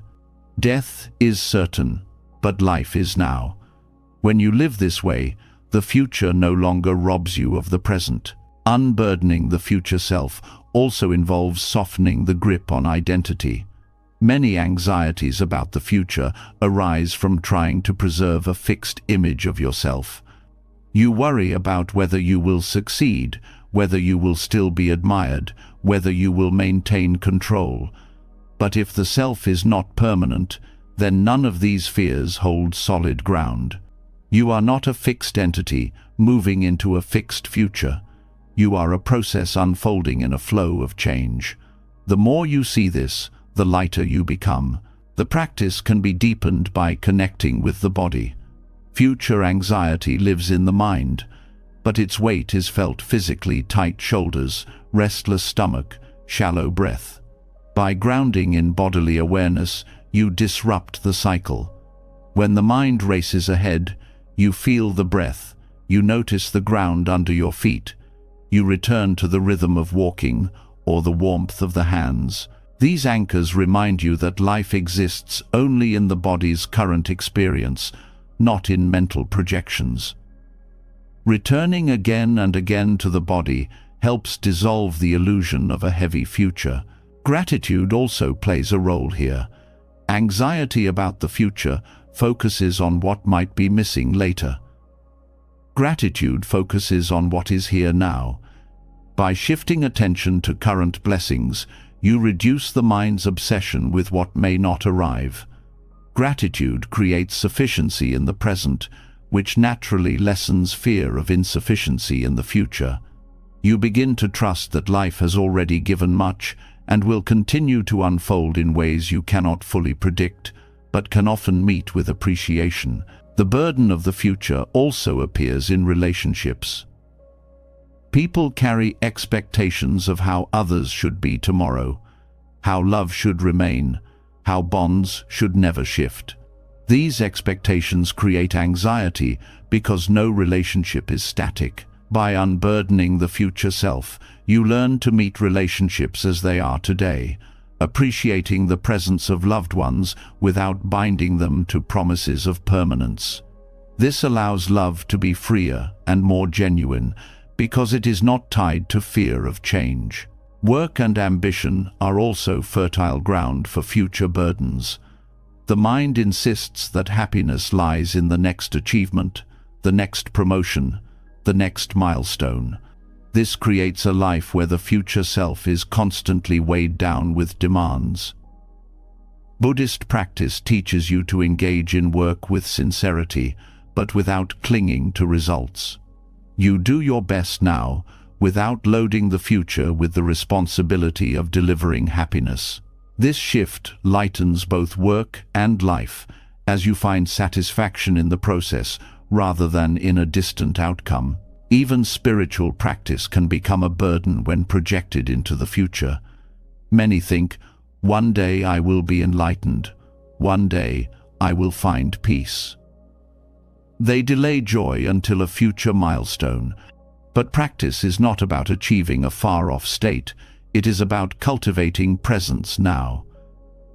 When you release the idea that salvation lies only in the future, you begin to taste liberation in this very moment. This unburdens the future self by dissolving the illusion that peace is always somewhere else. The practice of unburdening also reshapes your relationship with uncertainty. Much future anxiety arises from trying to eliminate uncertainty, from needing guarantees. But life offers no such guarantees. Buddhist wisdom encourages you to rest in not knowing, to meet uncertainty with curiosity rather than fear. When you accept uncertainty as part of the human experience, the pressure to control everything eases. The future no longer feels like an enemy to conquer, but a mystery to encounter. This perspective also teaches you to respect natural timing. The craving mind wants everything now, fearing delay as failure. But many things ripen only in their own season. Just as fruit cannot be forced to ripen overnight, certain outcomes in life unfold only when conditions are ready. By unburdening the future self, you trust this timing. You do what can be done now and let the rest unfold. Patience becomes lightness. Unburdening the future self is not about abandoning responsibility. It is about refusing to carry unnecessary weight. You still plan, you still prepare, you still care. But you do not fill today with the heaviness of tomorrow's unknowns. You live with enough spaciousness to let life surprise you. You allow the future to arrive as future, not as a burden already carried in the present.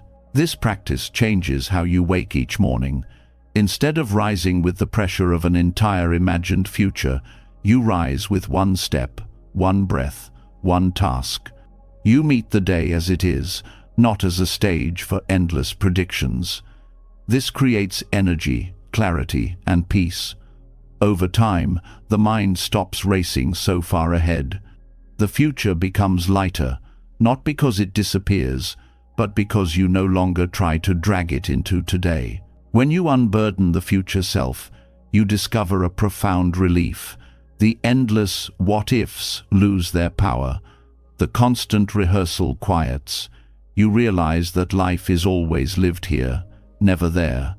The anxiety that once filled your days begins to fade, replaced by trust in your ability to meet life moment by moment. The future remains unknown, but it no longer crushes the present. It becomes what it truly is, a possibility, not a prison. And so, just as pausing restores presence and smiling opens compassion, unburdening the future self frees you from the chains of time's illusions.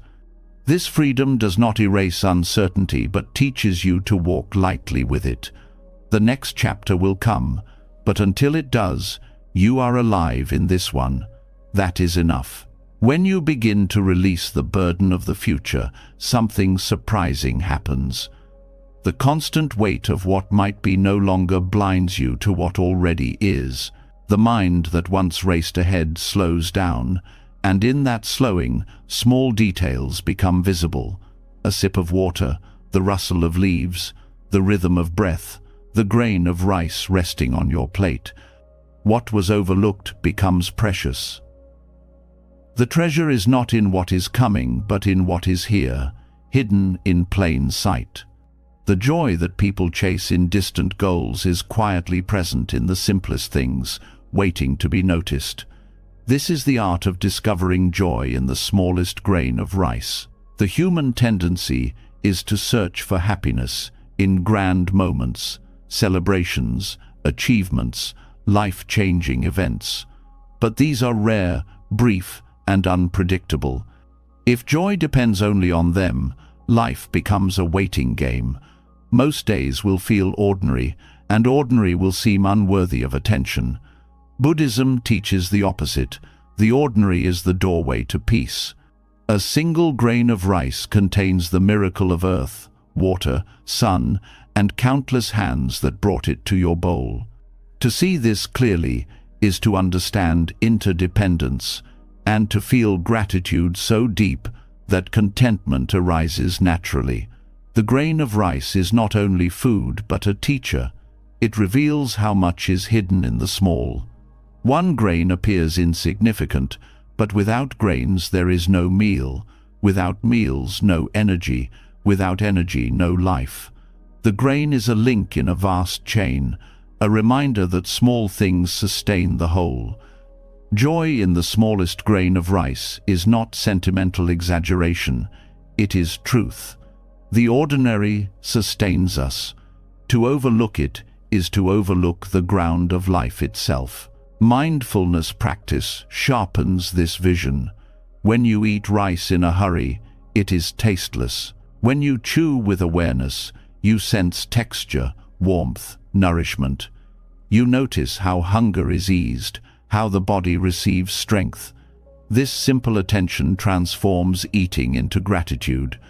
The joy does not come from exotic flavors or luxury dishes, but from presence. To be present with a grain of rice is to step out of the cycle of dissatisfaction. Dissatisfaction thrives on chasing more. Presence thrives on appreciating enough. Joy in small things also interrupts the cycle of boredom.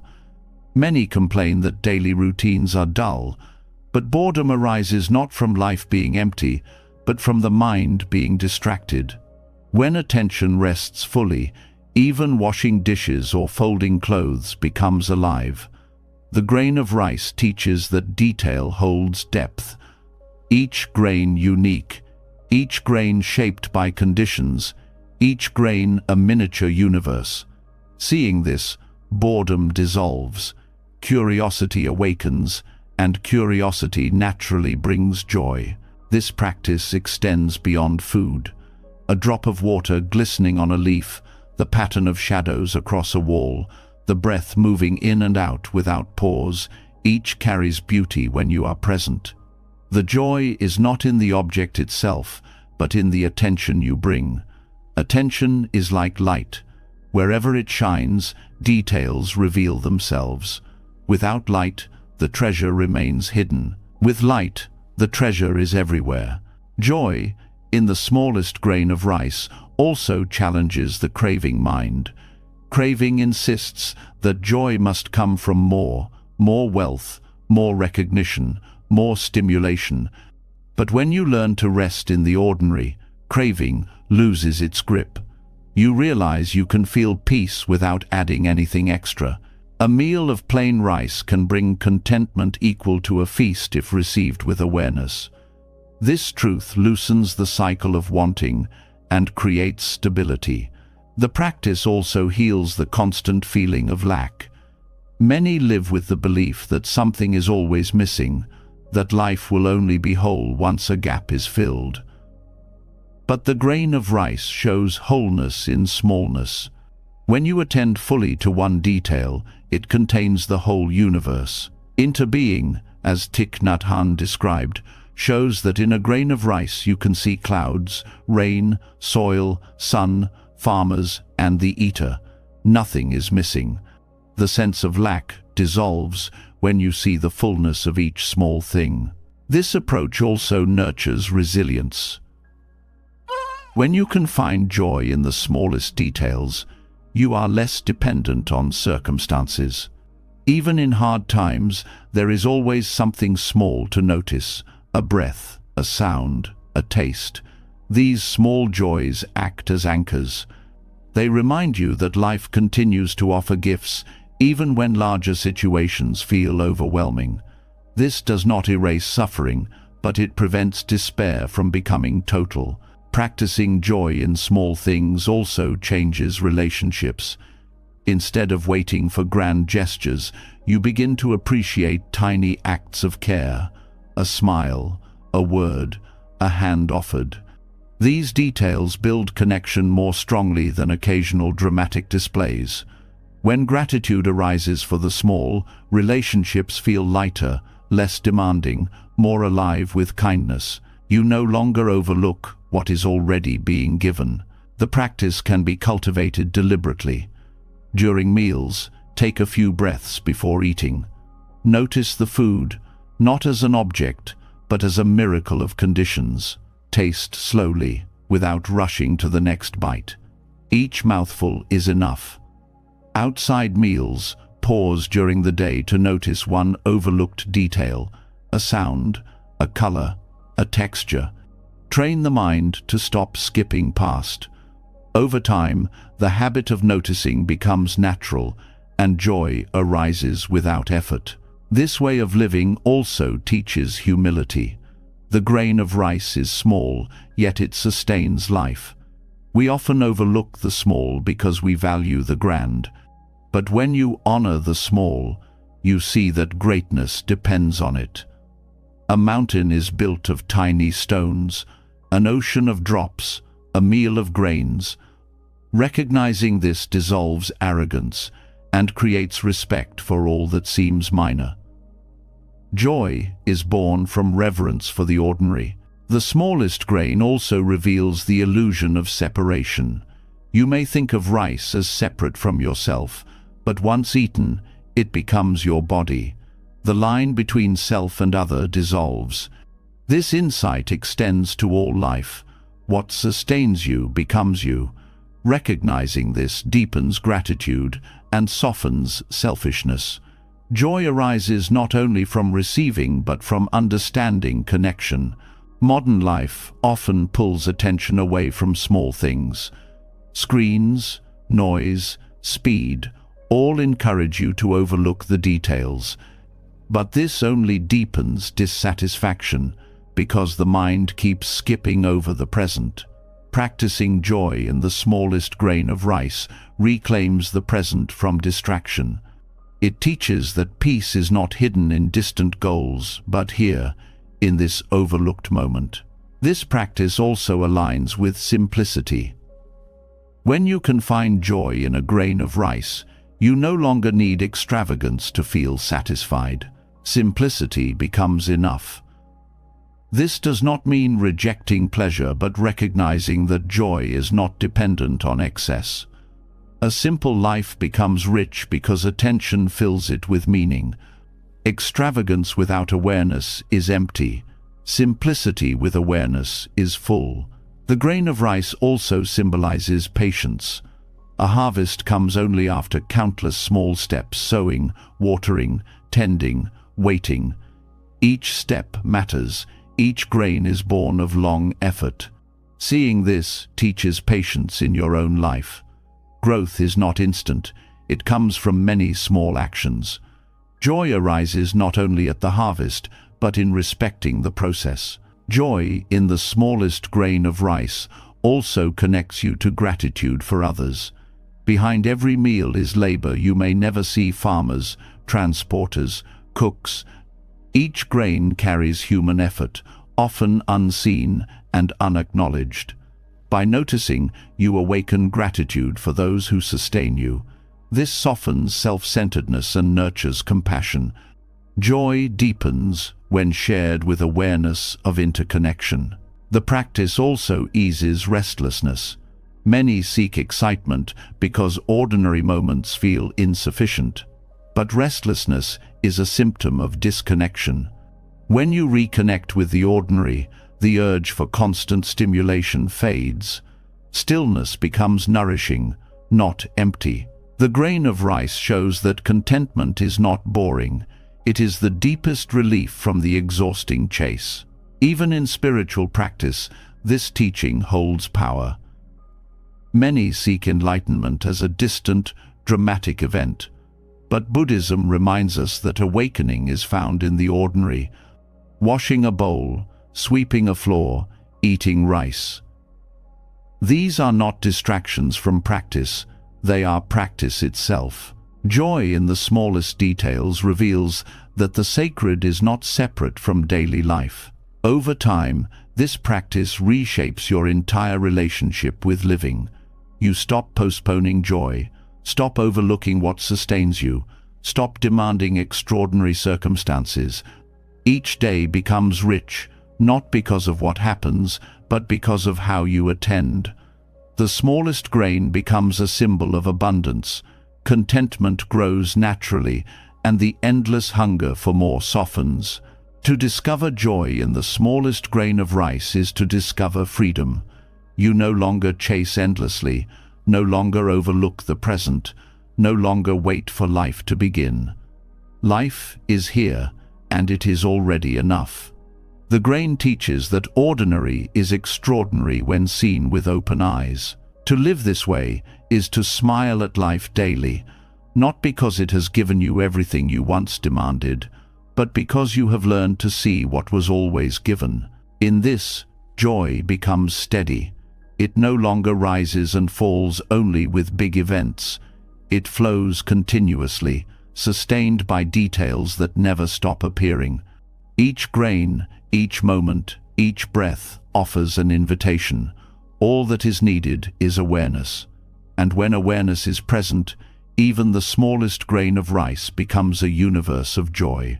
Finding joy in the smallest grain of rice teaches us that contentment does not wait in some distant dream.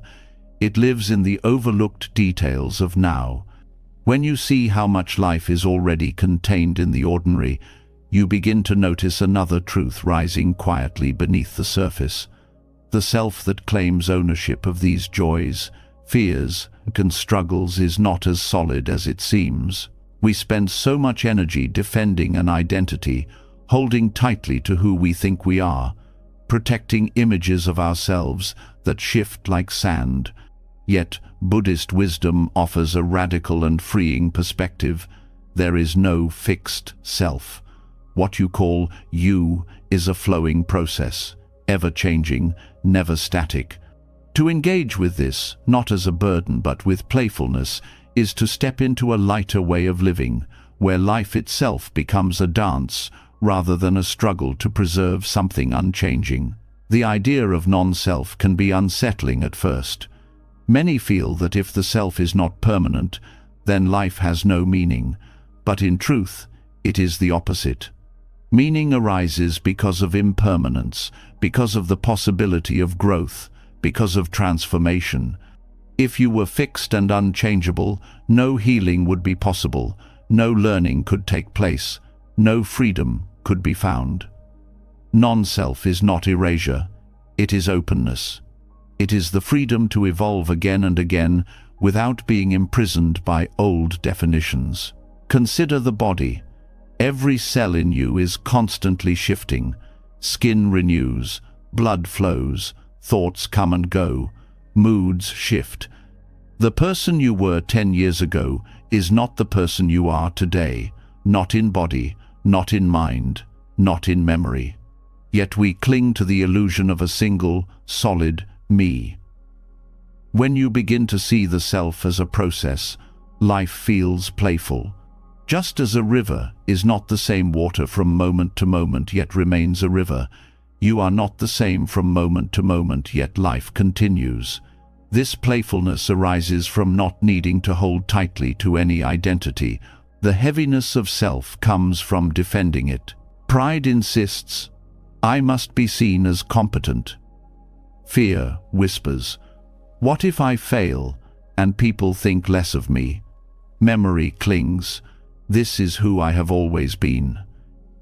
Each of these becomes a chain, dragging the present into a fixed shape.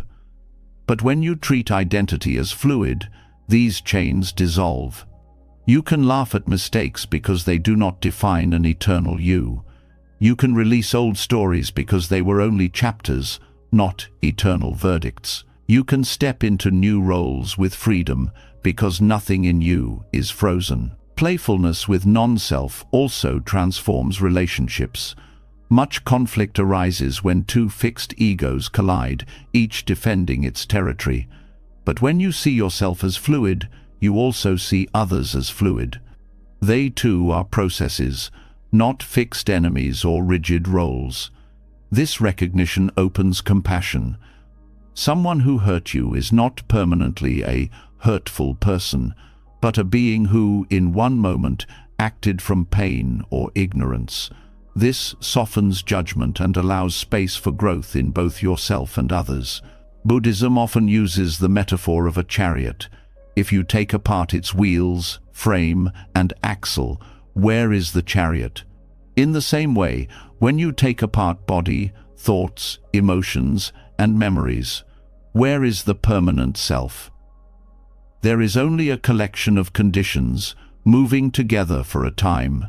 To see this is not depressing but liberating. You are not trapped inside an unchanging structure. You are free to flow, to grow, to let go. Playfulness means not approaching non-self with heaviness, but with curiosity. Instead of saying, I have no self, therefore nothing matters, you explore with wonder, if I am not fixed, what can I become today? Life becomes flexible. Each day is an experiment. You can step into kindness when yesterday you were impatient. You can create art even if you once called yourself not creative. You can forgive even if you once thought forgiveness impossible. Non-self means your story is never sealed. This perspective also dissolves much of the pressure of perfection. When you cling to a fixed self, you think every mistake stamps you permanently. If you fail, you are a failure. If you struggle, you are weak. But in non-self, failure is only a moment. Struggle is only a condition. They pass, they teach, they do not define. This releases the crushing weight of needing to prove yourself endlessly. Instead, you meet life as a process, where growth and falling are natural parts of the dance. Playfulness also arises in recognizing the illusion of control. The fixed self believes it must direct everything, hold everything, define everything. But when you see the self as fluid, you realize life is co-created with countless causes and conditions. You are part of a vast dance, not the sole choreographer. This realization brings humility but also relief. You no longer carry the impossible burden of total control. You can join the dance, moving with life rather than against it, laughing at its unpredictability instead of being crushed by it. Non-self also reveals freedom from comparison. Much suffering comes from measuring your fixed identity against others. She is smarter, he is more successful, they are more loved. But if the self is not fixed, comparison loses meaning. You are not a static object to be ranked. You are a process unfolding, and so is everyone else. Each process is unique, conditioned by infinite factors. This awareness replaces envy with curiosity, comparison with compassion. Meditation offers a direct experience of this playfulness. Sit quietly and observe thoughts. They arise and vanish like clouds. Which of them is you? None stays. Emotions rise and fall, joy, sadness, irritation, calm. Which one is you? None is permanent.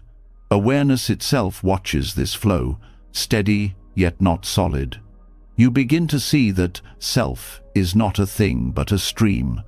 When you stop grasping, this realization feels light, even joyful. You no longer have to defend every thought or mood as your identity. You can simply watch them come and go. Even language reveals the fluidity of self. We say, "I am angry," as though anger defines the whole being. But more accurate would be, anger is present. The difference is profound.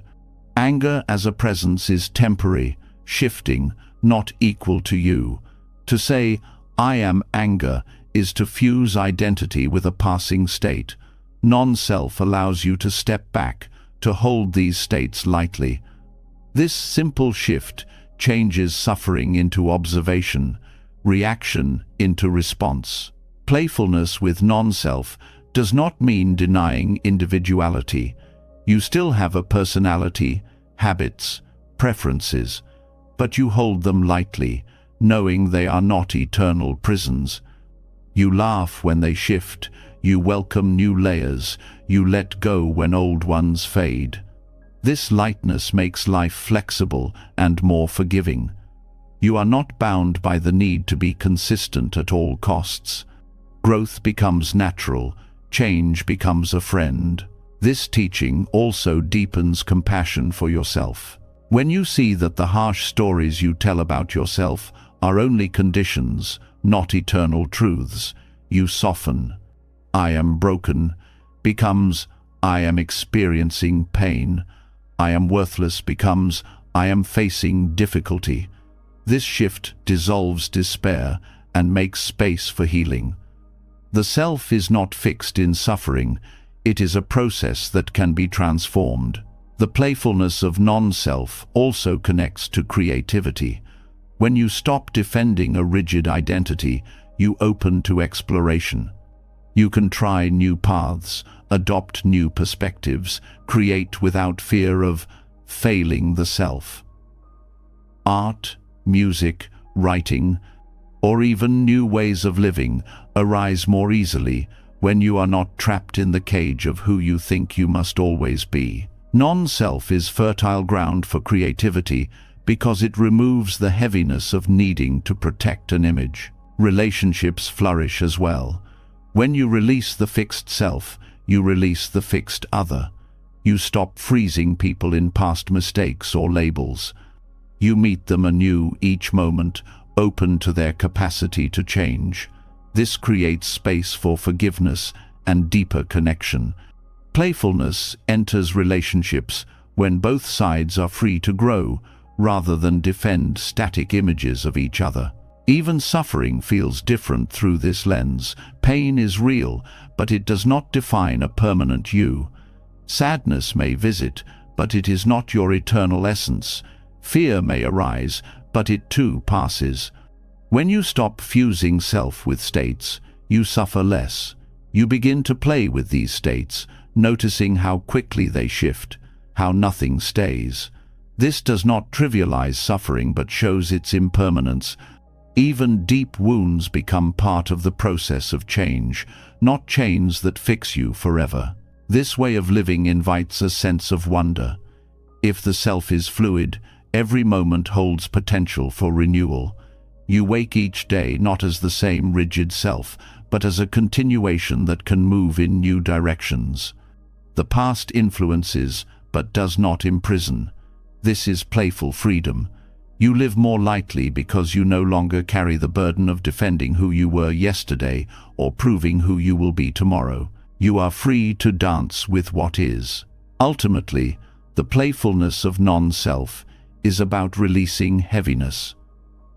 The fixed self is heavy, burdened with pride, fear, comparison, regret. Non-self is light, flexible, curious, compassionate. It does not erase individuality, but frees it from rigidity. It invites you to engage with life not as a stone statue but as flowing water, always moving, always reshaping, always alive. When you embrace this, life becomes a game of discovery rather than a battle of defense. You explore instead of control. You adapt instead of resist. You smile instead of clench. The self no longer feels like a prison, but like a playground. This is the playful truth. You are not fixed, you are free, and in that freedom, joy naturally arises. When you begin to see the self as fluid and playful, much of the heaviness of life begins to lift. You no longer carry the rigid need to protect an identity or prove a permanent story about who you are. This lightness allows you to move with more freedom, to meet each moment as new. Yet even with this freedom, one truth remains unshakable. Suffering will still visit. Pain, loss, disappointment, illness, and death will still arrive at your door. The question is not whether you will suffer, but how you will meet suffering when it comes. This is where the practice deepens. To live lightly does not mean avoiding pain. It means learning to smile at suffering, softening toward it instead of collapsing beneath it. The first step in smiling at suffering is acknowledging it honestly.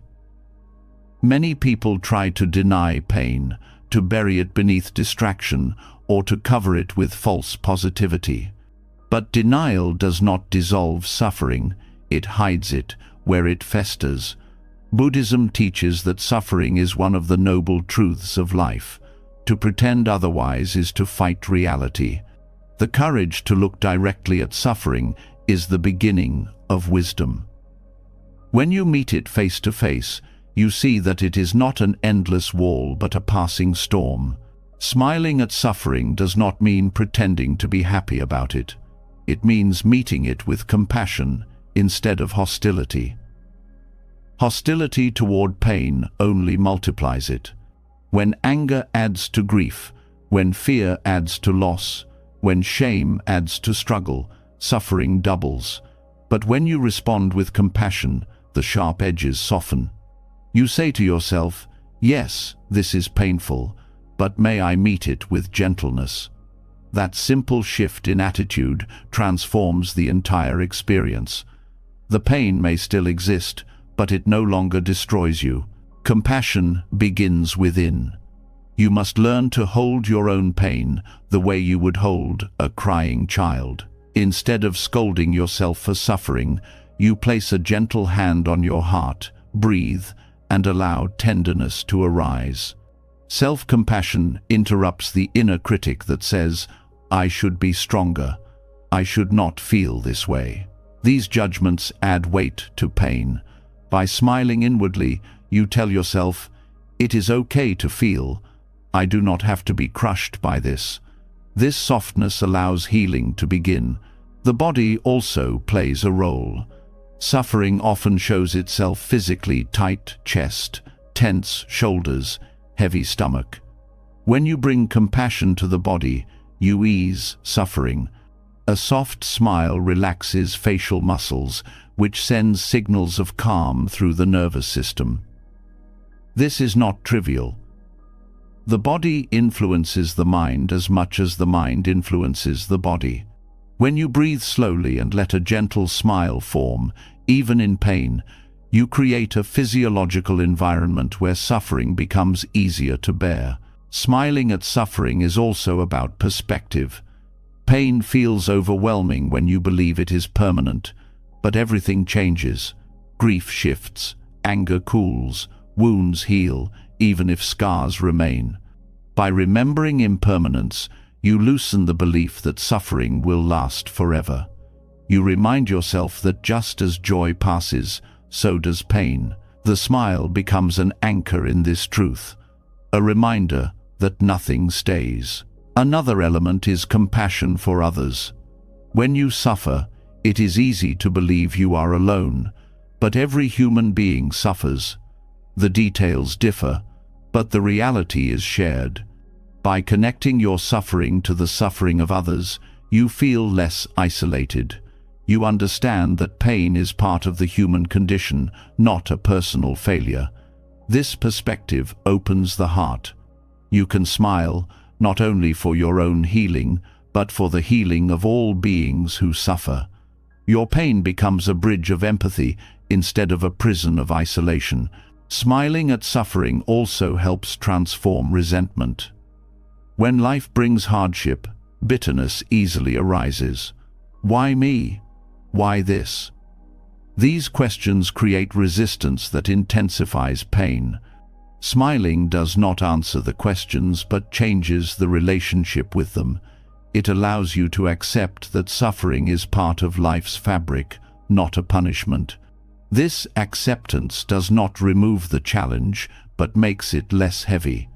You begin to carry pain with dignity instead of resentment. There is also wisdom in seeing suffering as a teacher. Many of the deepest lessons in patience, compassion, and humility come from painful experiences. A smile in suffering is not denial, it is acknowledgement of the growth hidden within hardship. You may not see the lesson immediately, but by holding pain gently, you remain open to learning. Over time, you look back and see how suffering deepened your understanding of life. Meditation offers direct practice here. Sit quietly, with discomfort, physical, emotional, or mental. Instead of fleeing, bring awareness to it. Breathe into the tension, allow a slight smile, and watch. You will notice that suffering is not a solid block, but a collection of sensations and thoughts that rise and fall. The more you observe, the less overwhelming it feels. The smile reminds you that you are more than the pain. You are the awareness in which pain appears and dissolves. This practice also applies to daily struggles. Stuck in traffic, faced with rejection, dealing with illness, you can meet each with a small smile. The smile does not erase the inconvenience or the hardship, but it changes your posture toward it. Instead of tightening, you soften. Instead of cursing, you breathe. This small change prevents the situation from controlling you completely. It gives you agency, even in difficulty. Smiling at suffering does not mean passivity. It does not mean accepting injustice or avoiding necessary action. It means approaching action with clarity and compassion instead of anger and despair. A smile steadies you so that when you act, you do so wisely. Without it, reaction often leads to more harm. With it, you respond in ways that heal rather than worsen. This way of meeting suffering also protects relationships. Pain often spills outward, making us sharp with those around us. But when you practice smiling inwardly, you create a buffer. You hold your suffering gently instead of throwing it onto others. This preserves connection and prevents pain from multiplying. The smile becomes an act of compassion, not only for yourself, but for everyone near you. Over time, the practice reshapes your whole relationship with life. You no longer dread suffering with the same intensity because you know you have tools to meet it. You know that pain will come, but it will not destroy you. The smile becomes a friend you carry, always ready to remind you of your strength and softness. This trust lightens existence. Life feels less threatening, more manageable, more open to joy, even amid struggle. In this way, suffering becomes integrated into the flow of life rather than something to constantly resist. You no longer divide existence into good moments and bad moments, chasing one and fleeing the other. Instead, you see both as part of the same river. Joy and pain flow together, and the smile helps you float instead of sink. To smile at suffering is to affirm that even in difficulty, the heart remains free. It is to acknowledge pain without giving it total power. It is to soften into compassion rather than harden into bitterness. This does not trivialize suffering, it dignifies it. It recognizes that pain is real but not ultimate, heavy but not permanent. The smile becomes a declaration: I will not collapse under this, I will meet it with gentleness. And so the journey continues, having learned to walk lightly, to pause, to release the future, to find joy in the smallest things, and to see the self as playful and fluid. You are now ready to meet suffering itself with the same lightness. The smile is your companion, not to erase pain, but to hold it softly until it transforms. This is the strength of compassion, gentle, steady, and unshakably human. When you learn to smile at suffering, you no longer fight against life with the same desperation. You soften, you allow space for pain to exist without letting it define you. This softness naturally opens the heart to another lesson that life constantly whispers, but we often fail to hear: the art of letting go. And among all teachers, nature reveals this truth most clearly. The wind, invisible yet undeniable, moves through the world without clinging. It does not try to hold on to trees, mountains, or oceans. It passes freely, sometimes gentle, sometimes fierce, always moving, always releasing. To walk lightly in this life, we must learn from the wind. The wind teaches that freedom comes from movement, not from grasping. It bends around obstacles, flows through spaces, carries scents, pollen, seeds, and voices, but never attempts to keep them. It teaches us that beauty is found in circulation, in the willingness to arrive and depart, in the refusal to be trapped. Non-attachment is not rejection, but a way of flowing like the breeze, touching life deeply and then releasing it with ease. Clinging to things, people, or experiences is like trying to trap the wind in a box. The moment you close the lid, the air grows stale. It loses its freshness, its vitality. In the same way, when you try to hold on to joy, relationships, or identity too tightly, they lose their aliveness. Letting go allows them to remain fresh, alive, and meaningful. The wind reminds us that nothing belongs to us permanently, but everything can be touched fully when we release it. The breeze across the skin teaches presence. It cannot be stored or owned, it can only be felt in the moment. If you are distracted, you miss it. If you are present, you experience its coolness, its warmth, its texture. This is how life itself works. Letting go means allowing each moment to be complete without demanding it to stay. When you open your hands, you discover that the moment leaves a memory, but not a chain. The wind also teaches resilience. Trees do not break simply because wind blows. They bend, they sway, they release leaves when necessary. By moving with the wind rather than against it, they survive. In the same way, non-attachment allows us to bend with life's storms. When loss or change comes, resistance causes breakage. Flexibility creates survival. Letting go does not erase the challenge, but it prevents destruction. The practice of letting go also eases the burden of possession. So much energy is spent accumulating, protecting, and worrying over what we own. The wind passes through fields without needing to possess a single blade of grass. It carries fragrance without claiming the flower. This teaches us that appreciation does not require ownership. We can love, admire, and cherish without clinging. This perspective transforms relationships as well. Love becomes freer, less about control, and more about presence. Letting go also means releasing the illusion of control. The wind moves where it will. You cannot order it to arrive or leave. Life unfolds in the same way. Despite our planning, control is limited. The attempt to hold everything tightly only creates suffering. When you learn from the wind, you loosen the grip and discover peace in uncertainty. You realize that not knowing is part of the beauty, that unpredictability keeps life alive.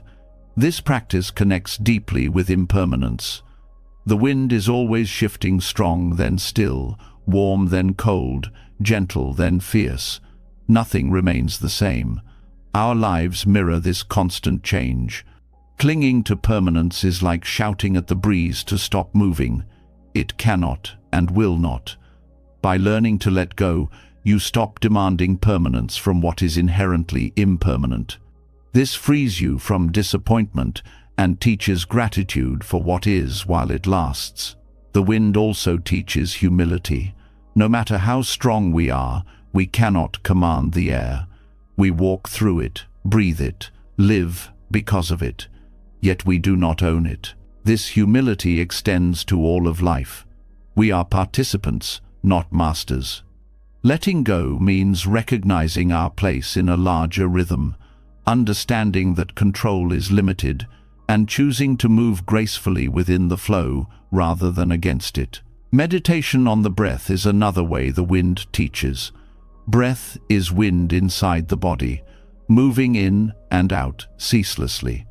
You cannot inhale once and keep it forever. You must release each breath to receive the next. Life itself depends on this letting go. To practice awareness of breathing is to embody the wisdom of wind. You live only because you release, again and again.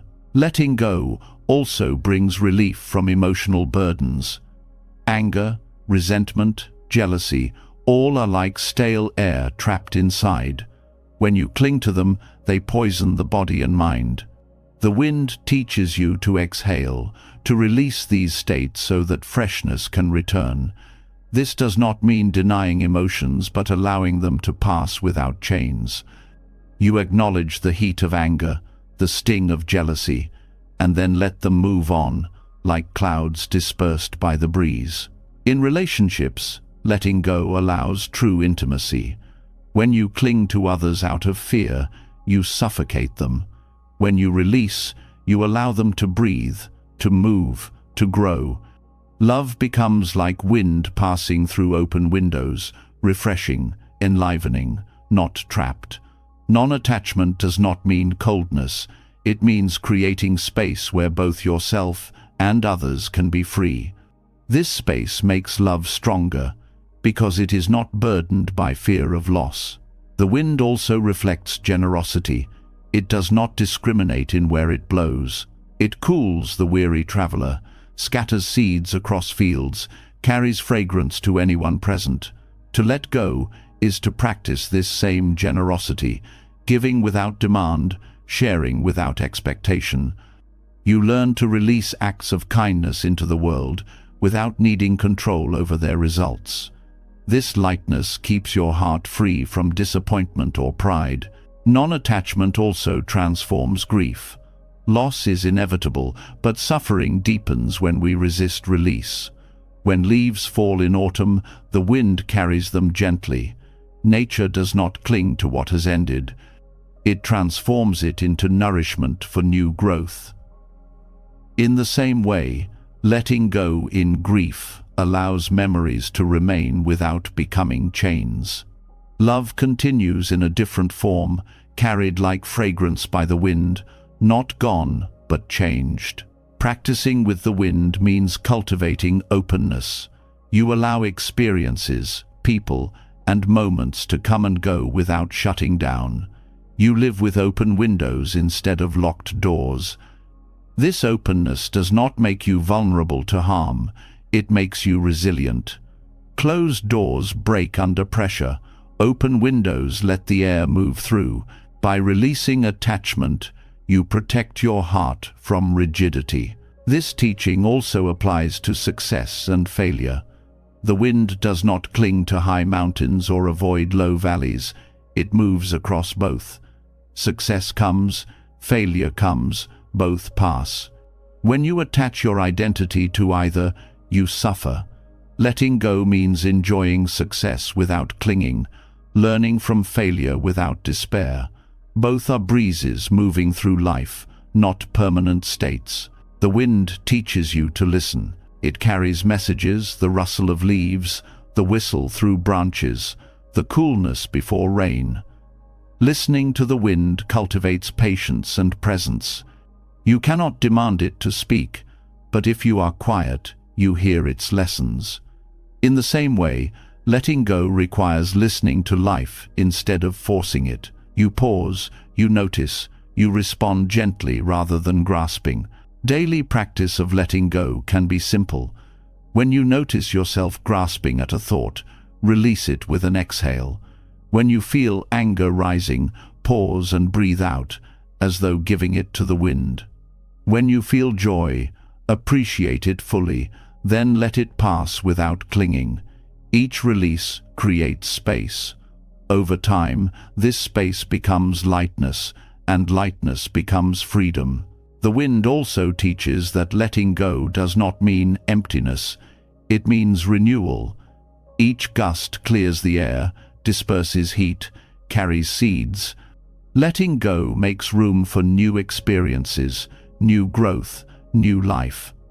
Clinging blocks this renewal, keeping you stuck in old air. Release invites freshness. This is the generosity of impermanence. By letting go, life gives again. Ultimately, the wind teaches that non-attachment is not a philosophy, but a way of moving through the world. To live like the wind is to be free, to touch deeply but not cling, to arrive and depart with ease, to give without demand, to transform rather than control. The breeze across your skin is not just air, it is a reminder that freedom lies in release. And so, having learned to smile at suffering, the next step is to let the wind show you how to live lightly. Each gust whispers, nothing needs to be held forever. Everything can be released. And in letting go, you discover not loss, but liberation. When the wind teaches letting go, you begin to understand that freedom is not in gripping tightly, but in releasing gracefully. The breeze shows that what passes does not need to be chained, and what comes does not need to be forced. From this lesson naturally arises another. The way you act in the world carries its own weight or its own lightness. Every word, every gesture, every choice leaves a trace. Some traces cling like mud to the shoes of the spirit, while others dissolve like dew under the morning sun.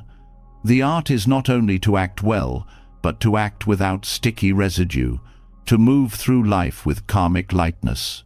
Karma is often misunderstood as punishment or reward. In Buddhist teaching, karma simply means action and its result. Every act, whether physical, verbal, or mental, plants seeds that bear fruit. When you act with greed, hatred, or delusion, the seeds grow into suffering. When you act with compassion, wisdom, and generosity, the seeds grow into peace. But even wholesome actions can become heavy when entangled with pride, expectation, or attachment. To act with karmic lightness is to give freely, without clinging to outcomes or inflating the ego. One way residue forms is through expectation. You help another person, but silently you expect gratitude. You work hard, but you expect recognition. When the response does not match your hope, resentment grows. The good act becomes sour because it was bound to an outcome.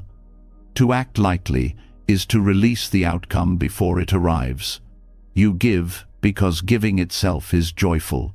You serve because serving itself is meaningful. The act completes itself in the moment, without demanding repayment. Residue also forms through pride. You may offer kindness, but secretly build an image of yourself as virtuous.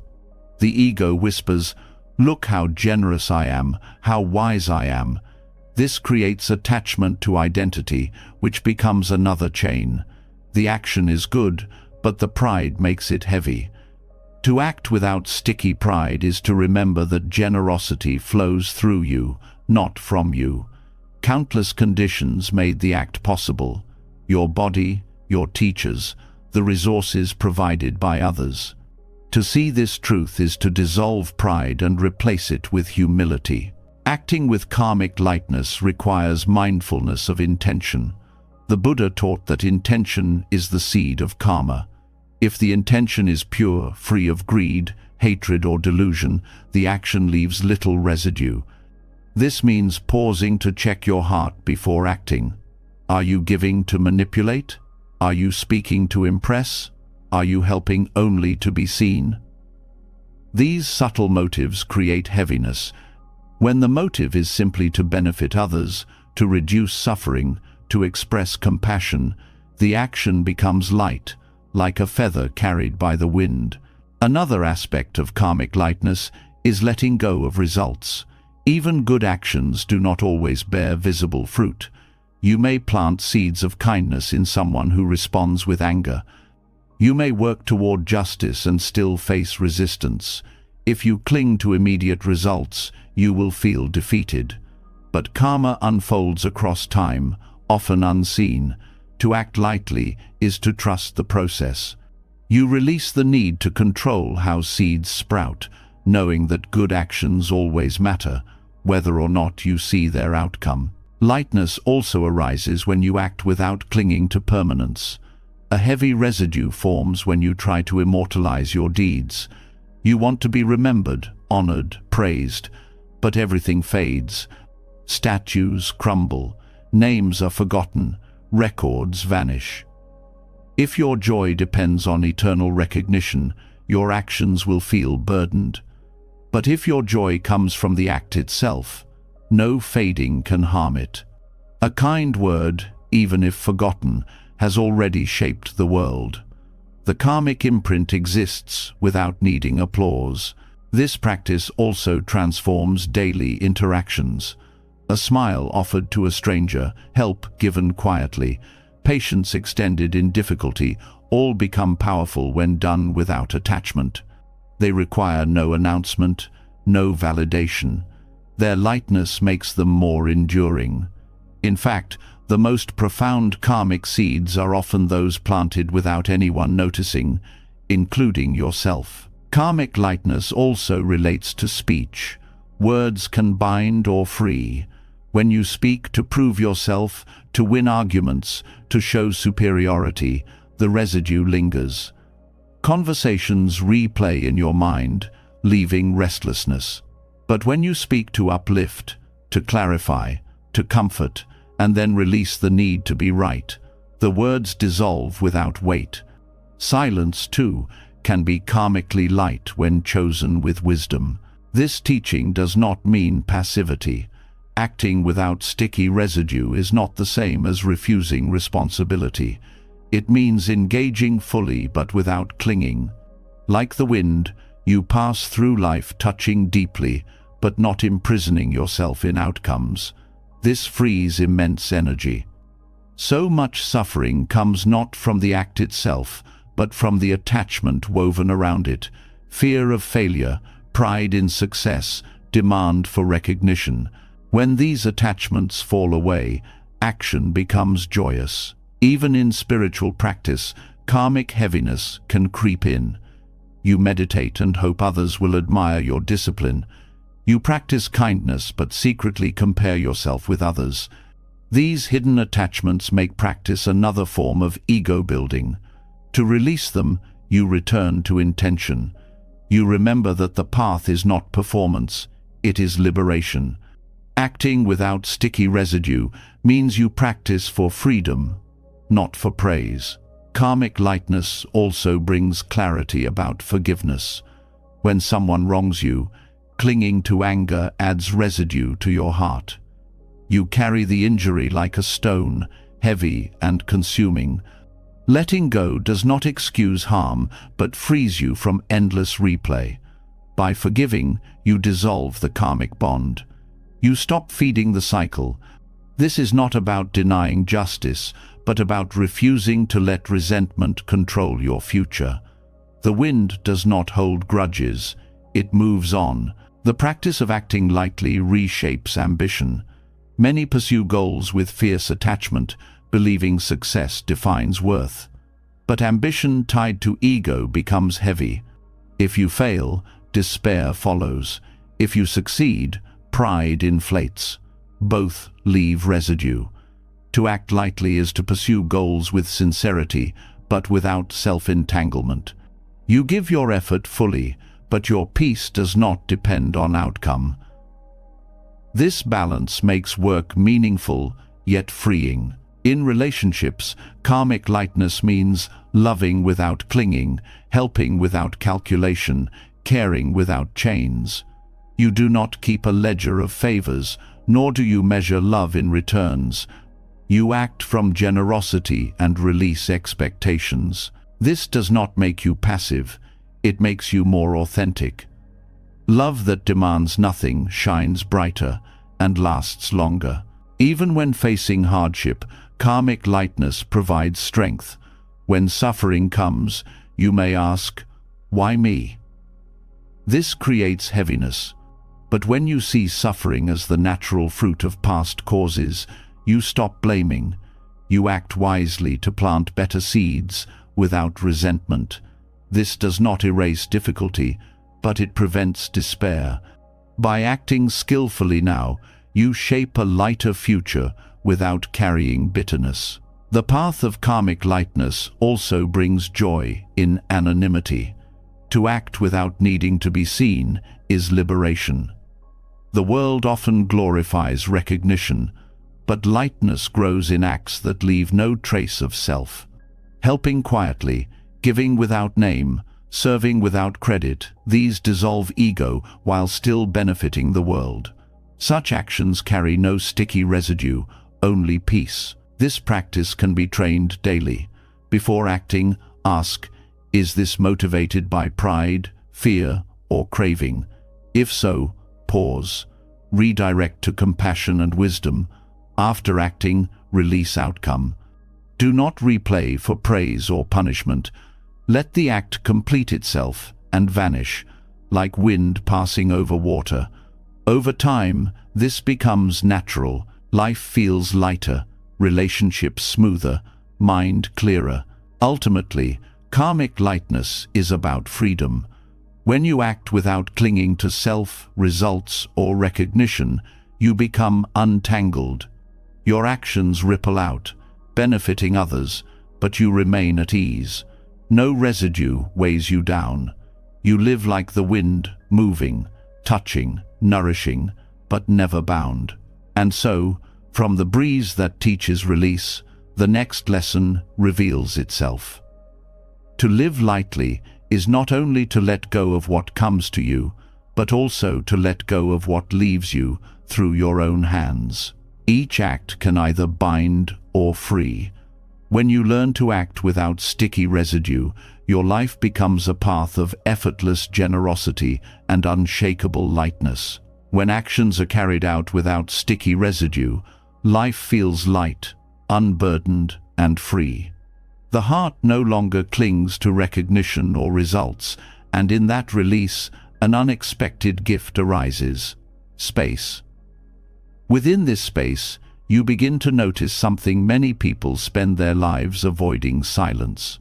Not the silence of emptiness or loneliness, but a silence alive with presence. In a world saturated with noise, chatter, and endless distraction, silence becomes liberation. It is not an absence but a return, a grounding, an anchor that allows you to smile even as life grows loud around you. Noise has become the modern condition. Everywhere there is sound machines, voices, devices, endless streams of music and messages. Even when external noise quiets, the internal noise continues. Thoughts race, worries repeat, judgments echo. Silence feels uncomfortable because it exposes what we keep trying to outrun. Yet Buddhist practice invites us to turn towards silence, not as a void to fear, but as a doorway to freedom. It is within silence that clarity sharpens, compassion deepens, and peace becomes steady. Silence is powerful because it reveals what noise hides. When the world is full of sound, subtle truths go unnoticed. The rhythm of the breath, the steady beat of the heart, the soft hum of life itself are drowned out. But in silence, you return to the ground of being. You rediscover that peace is not dependent on constant stimulation. Peace is already here, beneath the layers of sound and thought. This recognition is liberating because it shows that you do not need to add anything to find stillness. You only need to stop chasing noise. The liberation of silence begins with listening. In true silence, you realize you are not cut off from life, but more deeply connected to it. You hear the rustle of leaves, the chirp of birds, the faint shifting of the air. You notice how your mind slowly settles when it no longer has to react to constant input. Silence is not the absence of experience, but the amplification of presence. The more you listen, the more alive silence becomes. Silence also nurtures concentration. Just as still water reflects clearly, a silent mind reveals reality without distortion. Thoughts lose their urgency, emotions soften, clarity arises. This does not mean the mind is empty of activity, but the silence holds it gently. When you practice sitting in silence, you strengthen the ability to return to calm in daily life. This concentration becomes an anchor when the world grows chaotic. No matter how loud the surroundings, the silence within remains. The practice of silence is also deeply compassionate. When you stop filling space with words and noise, you create room for others. Often conversations are filled not with true listening, but with the urge to respond, to prove, to impress. Silence interrupts this pattern. By pausing, you allow the other person's words to be fully heard. Your stillness becomes a form of care, showing respect without interruption. Silence heals because it gives both you and others space to breathe. There is also profound humility in silence. Pride often seeks to dominate through words, to prove knowledge, to display strength. Silence dissolves this need. It teaches that you do not need to announce yourself constantly to exist. You do not need to win every argument or fill every pause. In silence, dignity shines quietly. You carry presence without noise. This humility strengthens relationships and creates trust, because others feel less pressured and more accepted. Silence also reveals the nature of impermanence. Sit quietly, and you notice how even silence is never completely still. There are subtle sounds, the creak of a chair, the whisper of breath, the faint shift of the environment. This teaches that silence is not static. It too is alive with change. By recognizing this, you deepen acceptance of impermanence itself. Life is never frozen. Everything moves, even in stillness. The liberation of silence also reaches into the heart of suffering. Many pains are worsened by the noise we add to them, endless retelling, judgment, inner criticism. Silence interrupts this cycle. When you sit quietly with suffering, without commentary, the raw sensation is less overwhelming. Pain exists, but it does not expand into endless stories. Silence contains it, softens it, allows it to pass. This does not deny suffering, but makes it bearable. In daily life, silence can be practiced in small ways, choosing not to fill every moment with sound, eating a meal without television or conversation, simply tasting, walking without headphones, listening to natural rhythms, pausing in conversation before responding, turning off devices for moments of stillness. These small practices reveal silence as accessible, not distant. Each moment of quiet builds familiarity until silence becomes a natural refuge. Silence also deepens awareness of interconnection. When you quiet external and internal noise, you begin to feel the subtle bonds that link you to all life. You notice how the breath you take is connected to trees, how your stillness resonates with the environment, how peace in you creates peace in others. This awareness is not abstract, it is felt directly in silence. Non-separation becomes obvious when noise no longer distracts. The practice of silence also strengthens resilience. Noise often acts as a shield against discomfort. People surround themselves with sound so they do not have to face loneliness, fear, or uncertainty. But in silence, you confront these directly. At first it may feel sharp, but over time you discover they are survivable. Loneliness softens into solitude, fear becomes less frightening, uncertainty less threatening. This resilience is liberation because it shows you no longer need constant distraction to survive. There is also joy in silence. At first it may feel empty, but with practice it becomes full of subtle delight. The breath feels rich, the body feels alive, the heart feels open. The absence of noise is not deprivation but abundance. Joy in silence is simple, steady, unshaken by external conditions. It arises not from what you add, but from what you allow. Silence also cultivates wisdom in action. When you act from noise, you act from impulse. When you act from silence, you act from clarity. The pause of silence before speaking or acting allows reflection. Is this necessary? Is it kind? Is it wise? This small space prevents regret and creates alignment between intention and action. The noble power of pausing is rooted in the soil of silence. Communities, too, benefit from silence. Group silence in meditation or prayer builds a shared field of presence. Words often divide, but silence unites. It dissolves boundaries of opinion and status, creating equality in stillness. This collective silence strengthens connection and creates peace that is felt without explanation. The liberation of silence is not about retreating forever from sound. It is about carrying silence within, even in the midst of noise. You learn to listen without being overwhelmed, to act without losing center, to remain calm amid chaos. Silence becomes a steady companion, always available, always grounding. Ultimately, silence is liberation because it reveals your true nature. Beneath noise, beneath thought, beneath words, there is awareness itself, spacious, open, free. Silence is the doorway to this awareness. When you rest in it, you discover that you are not the noise of mind or world, but the vast presence in which all arises. This realization is the deepest freedom, and so, from learning to act without residue, you arrive here, the quiet strength of silence, not empty, not void, but alive and full. An anchor in the storm, a friend in solitude, a teacher in stillness. Silence frees you from noise, from compulsion, from confusion. It teaches that peace is not found in more, but in less, not in sound, but in space.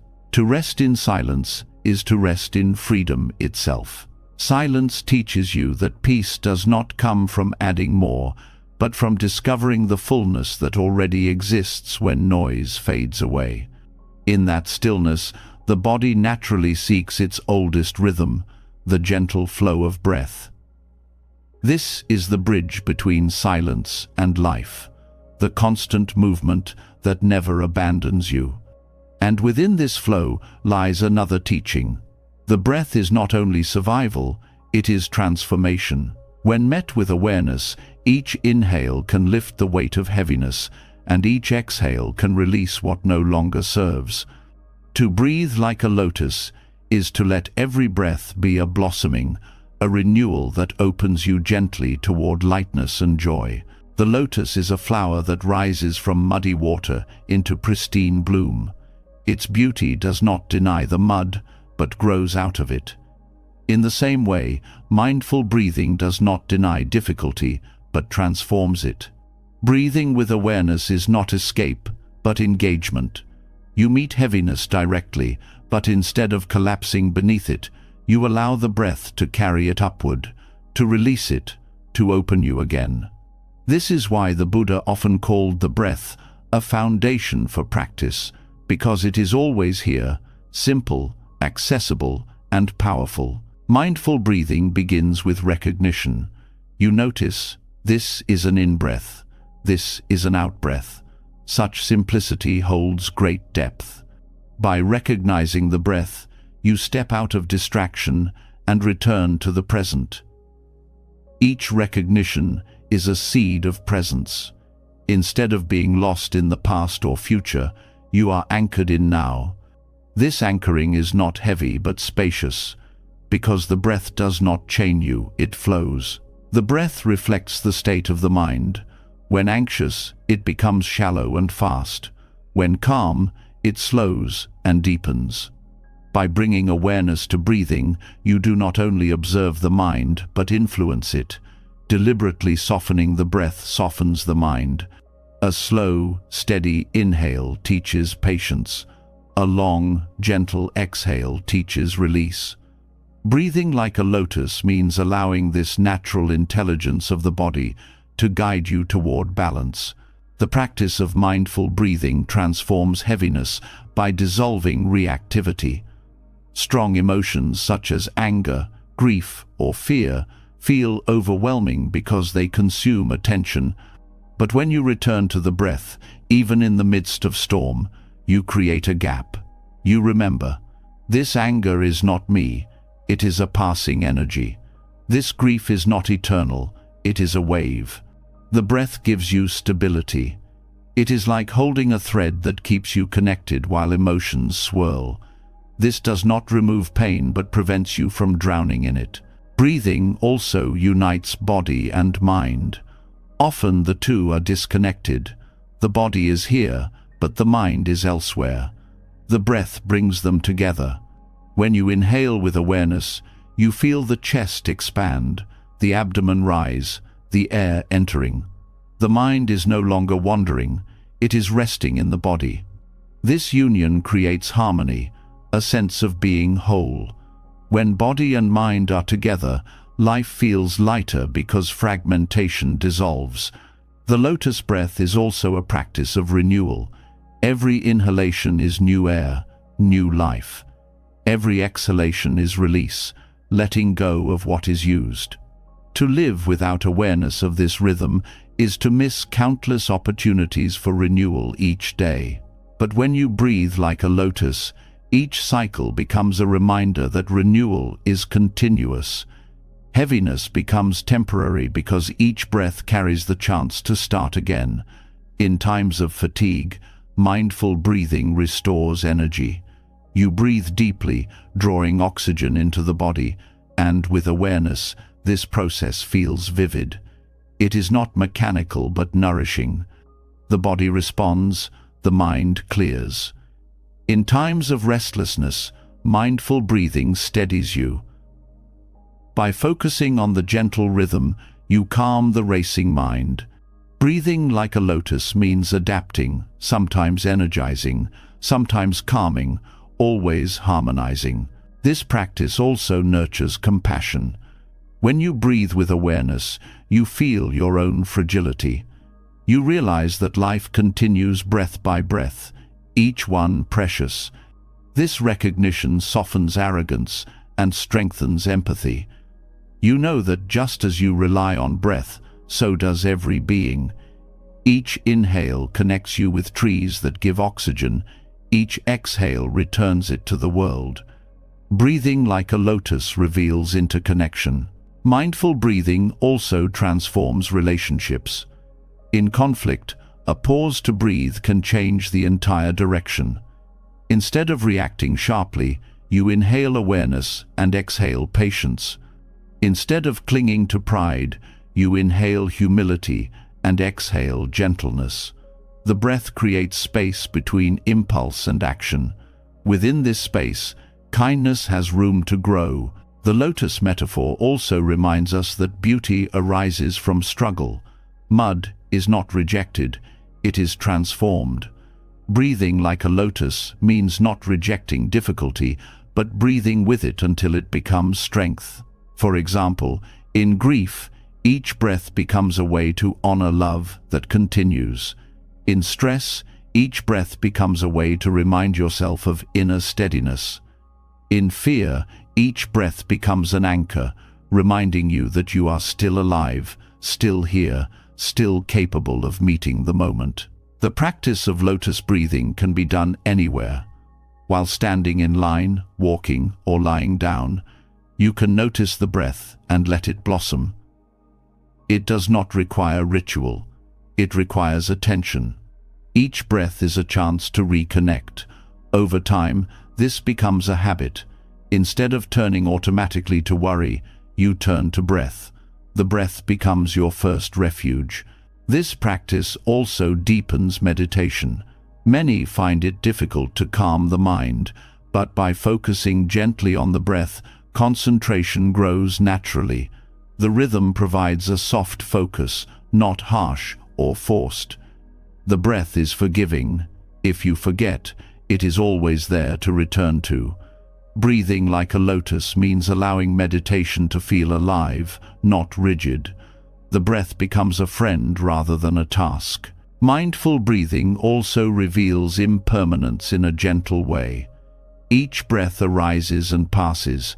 You cannot hold on to it. You cannot stop the cycle. By resting in this rhythm, you learn to accept change more easily. Life itself is like breathing, arising, passing, renewing. When you breathe with awareness, you align yourself with this truth. The fear of change softens because you experience change intimately every moment. The lotus breath also teaches gratitude. Each inhale is a gift of life, each exhale a gift to the world. Often we forget the miracle of breathing until it is threatened. But awareness restores gratitude. You realize you are supported in every moment by countless conditions that allow you to breathe air, trees, atmosphere, balance of nature. Gratitude turns each breath into a prayer of thanks. Breathing with awareness also transforms how you carry the past and future. Many breaths are lost in regret or worry, but when you focus fully on this breath, you are freed from both.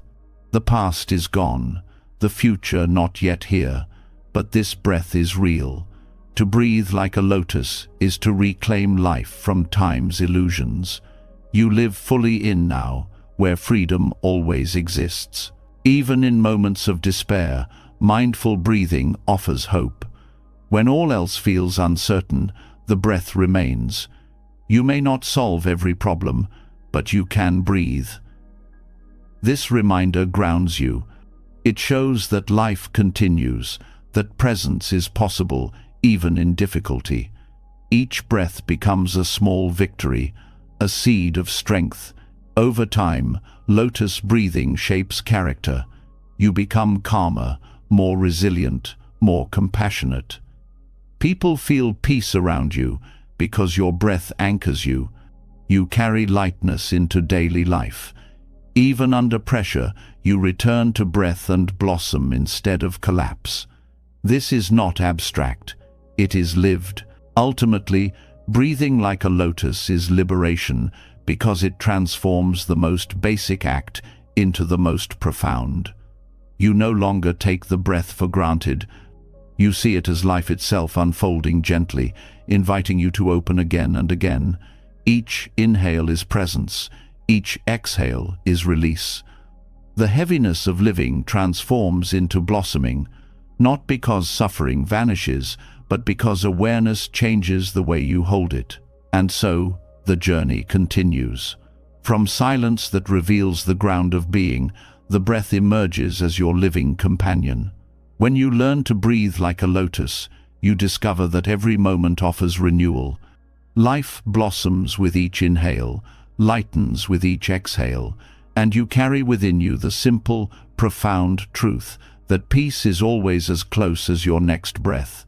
Breathing like a lotus shows you that renewal is always possible, even in the middle of heaviness. Each inhale carries life forward, each exhale releases what no longer serves, and this rhythm teaches you to soften into change instead of resisting it. But the breath also reveals something deeper. When you slow down and pay attention, you begin to notice the things that usually stay hidden. Beneath the surface calm, there are shadows, fears, wounds, memories, and doubts that you often push away. These shadows are not enemies. They are parts of you waiting to be acknowledged. The next step in living lightly is learning to smile at these shadows, not with denial, but with humor, warmth, and non-judgment. Shadows take many forms. For some, they appear as fear of rejection, failure, or abandonment. For others, they are old wounds from childhood, regrets from past actions, or hidden anger that has never been spoken. These shadows lurk quietly, but they influence how you act, think, and feel. You may chase achievements to silence them, distract yourself with busyness, or cover them with forced positivity. Yet, as long as they remain unacknowledged, they hold power. Smiling at shadows is a practice of taking that power back, not by erasing the shadows, but by meeting them with courage and kindness. The key lies in recognition. You cannot transform what you refuse to see. When a shadow arises, an anxious thought, a memory that stings, an old insecurity, you notice it. Instead of pushing it away, you say inwardly, "Hello, I see you." This simple recognition removes secrecy. Shadows thrive in silence, but when they are seen, they lose some of their force. Awareness shines light, and the light reveals that the shadow is not as monstrous as it once seemed. Smiling at shadows requires non-judgment. Often, people harshly condemn themselves for having fear or wounds. "I should be stronger. I should be over this by now."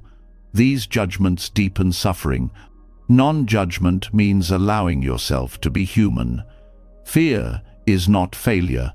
Pain is not weakness. They are part of the shared human condition. When you stop judging, you begin to soften. The smile embodies this softness. It signals acceptance, not rejection. Humor is another powerful tool. Shadows seem frightening when taken with absolute seriousness. But when you can laugh gently at your own fears, they lose their grip. For example, if your inner critic shouts, "You're worthless," you might respond inwardly with a smile. "Thank you for your opinion, but you sound like an old radio with bad reception." Humor does not dismiss the pain, but reframes it. It places distance between you and the thought, showing that you are not identical to your shadow. Mindful breathing supports this process. When shadows arise, they often trigger the body-tight chest, clenched jaw, racing heart. By returning to breath, you create space between the shadow and reaction. You inhale awareness, exhale tension, and hold the shadow in a container of calm. The breath keeps you steady enough to stay with discomfort without collapsing. Over time, this steadiness builds resilience. You realize you can face your shadows without being consumed. Compassion is essential. Many shadows are unhealed wounds from the past. They may carry the voice of a critical parent, the echo of rejection, the pain of failure. Meeting them with anger only repeats the harm. Compassion means offering to yourself the kindness that was missing when the wound first formed. You speak to the shadow as you would to a child. "I know you are hurt. I am here with you." This reparenting softens the wound. It does not erase history, but it begins to heal the imprint. Smiling at shadows also prevents projection. When unacknowledged, shadows leak into relationships. Fear of rejection may cause you to push people away, Old wounds may make you overreact to small slights. By owning your shadows, you reduce the chance of harming others through projection. You say, "This fear is mine to hold, not yours to carry." This honesty strengthens relationships because it replaces blame with responsibility. The practice also reveals that shadows are not fixed. They shift, shrink, and fade when met with awareness. A fear that once dominated your life becomes less threatening when you learn to smile at it. This reveals the impermanence of suffering. No shadow is eternal. Even the darkest fear eventually dissolves when met with patience and compassion. Knowing this creates courage to face what you once avoided. Another aspect is integrating the lessons shadows carry. Each fear or wound contains information. Fear of failure may reveal a desire for growth. Old pain may show you where compassion is needed. In this way, shadows become teachers rather than enemies. Smiling at them means saying, "You have something to teach me. I will listen without letting you rule me." This openness transforms suffering into wisdom. Shadows also connect you to the suffering of others. When you acknowledge your own wounds, you develop empathy for those who carry theirs. You no longer judge people as harshly because you understand that everyone has shadows. This shared recognition deepens compassion. It allows you to connect authentically without pretense. Smiling at shadows becomes a bridge of humanity, reminding you that imperfection is universal. The practice of smiling at shadows can be supported through meditation. Sit quietly, and when discomfort arises, breathe into it. Instead of fleeing, stay. Visualize offering a gentle smile to the part of you that hurts. If laughter naturally arises, allow it. If tears come, allow them too. The smile is not about force. It is about willingness to hold pain lightly. Over time, the shadows become less threatening, less sharp. You discover that you can live alongside them without fear. Daily life offers countless opportunities. When you notice self-doubt at work, instead of spiraling, pause and smile. "Ah, here is my old friend doubt." When anxiety whispers before sleep, breathe and smile. You are here tonight, but you will not stay forever. When anger rises, smile gently at the heat. "I feel you, but I do not need to act on you." This approach shifts the relationship from battle to companionship. Shadows are acknowledged, but they no longer dominate. The smile at shadows is also a practice of freedom. Many people live as prisoners of their fears, shaped by unhealed wounds. But when you can smile, you reclaim power. The fear may still exist, but it does not chain you. You walk with it lightly, as one walks with a passing shadow on the ground. The shadow is there, but it does not block your movement. This freedom is profound. It turns suffering from a prison into a path. Over time, this practice changes identity itself. You no longer see yourself as broken because of wounds or weak because of fear. You see yourself as whole, even with shadows. Shadows do not diminish the light, they reveal it.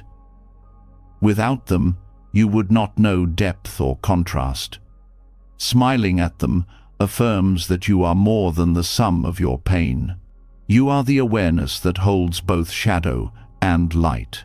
Ultimately, smiling at shadows means living with authenticity. You stop pretending to be flawless. You stop hiding parts of yourself out of shame. Instead, you live openly, acknowledging both strength and vulnerability. This authenticity invites trust, because others see that they too can be whole without perfection. Smiling at shadows becomes a gift, not only to yourself, but to everyone around you. And so the journey continues. From breathing like a lotus, you now enter the terrain of inner honesty. The shadows are no longer hidden. They are companions you can face with gentleness. To smile at them is to affirm life in its fullness, light and dark, joy and pain, all part of the path toward freedom. Smiling at shadows allows you to see that even the parts of yourself you once feared can be met with warmth and acceptance. When you no longer collapse under fear or shame, you discover that what once seemed frightening can become a teacher. This softening leads naturally into another essential truth. So much of life is uncertain, and that uncertainty need not be an enemy. The next step is to recognize the gift of not knowing, the possibility of meeting the unknown with curiosity instead of fear, and discovering freedom in openness rather than security in false certainty. Not knowing is often treated as a weakness. From an early age, people are rewarded for answers, for conclusions, for confidence in knowledge. Admitting uncertainty is seen as incompetence. Yet, the truth is that life is built on not knowing. No one knows what the next hour will bring, what tomorrow will unfold, or how the smallest decision may ripple into the future. To deny this is to live in illusion. To embrace it is to live in truth. And within this truth lies liberation, because when you no longer demand certainty, you are no longer bound by fear of losing it. The mind often clings to certainty as if it were survival. It creates stories, predictions, plans, and expectations, believing that knowing the future or controlling outcomes will provide safety. But these stories rarely match reality, and when reality differs, disappointment and fear arise. Not knowing interrupts this cycle. By acknowledging uncertainty, you release the demand for control and open to what is. Instead of forcing life into rigid categories, you allow it to surprise you. This openness feels vulnerable at first, but gradually becomes spacious and light. Curiosity is the companion of not knowing. When you approach uncertainty with curiosity, fear transforms into wonder.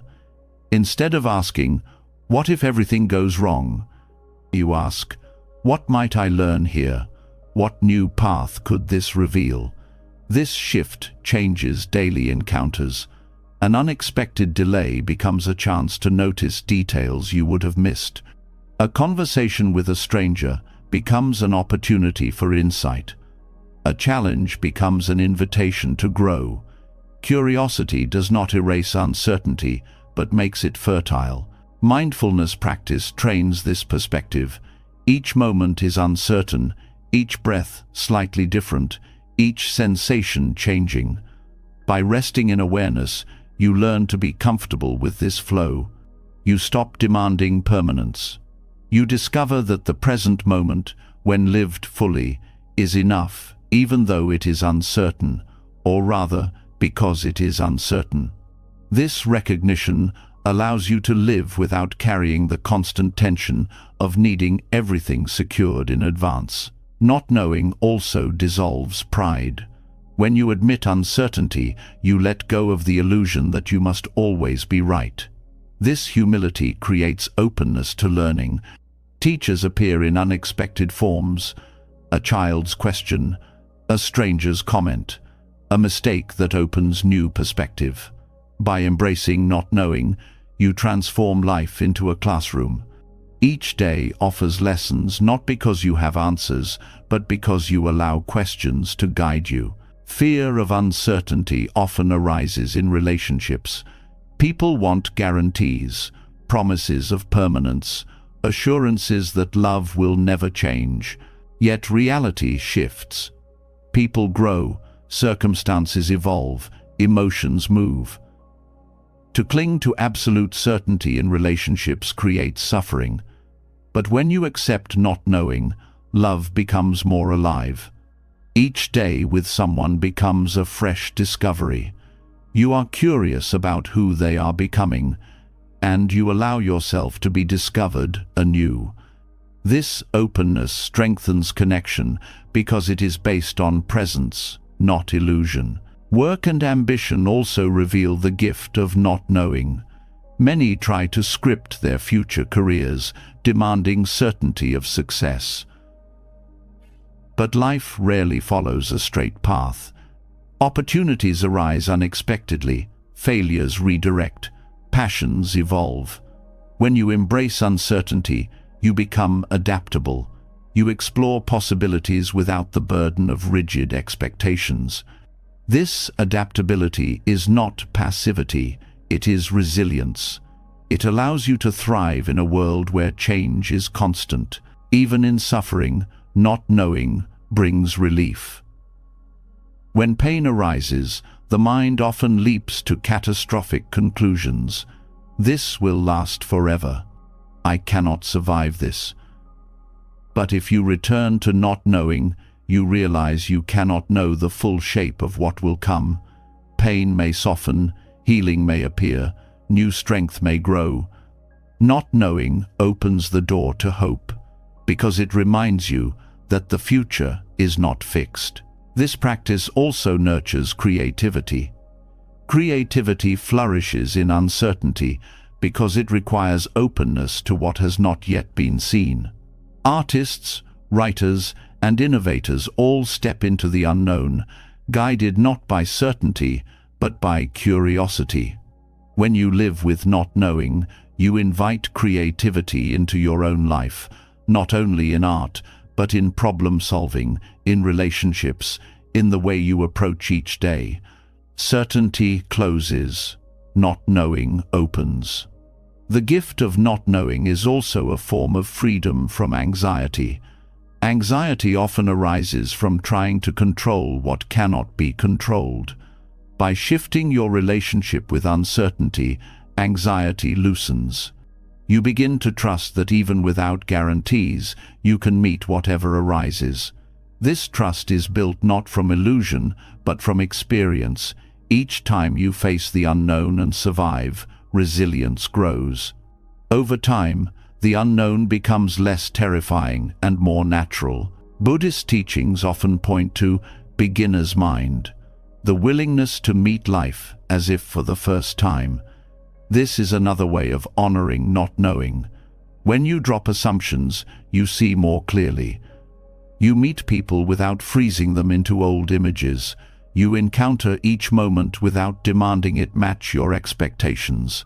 Beginner's mind is fresh, curious, and alive because it does not cling to past knowledge as absolute. Silence also supports this practice. In silence, you realize how much of your inner noise is an attempt to fill the space of not knowing. Endless planning, rehearsing, and worrying are ways the mind tries to avoid uncertainty. But when you rest in silence, you experience directly that not knowing is not dangerous. It is simply space. Space is not emptiness, but potential. This shift dissolves the urge to fill every gap with answers. Living with curiosity instead of fear also transforms your relationship with death. Death is the ultimate uncertainty. Many fear it because they want answers about what lies beyond. But Buddhist practice teaches that by accepting not knowing, you can approach death with openness. Instead of demanding certainty, you hold curiosity. What will this transition reveal? This does not erase grief but removes terror. It allows death to be seen as part of the natural mystery of life. Practicing not knowing in daily life can be simple. When faced with a difficult decision, instead of rushing to force an answer, pause and admit, "I do not know yet." This pause creates space for clarity to arise naturally.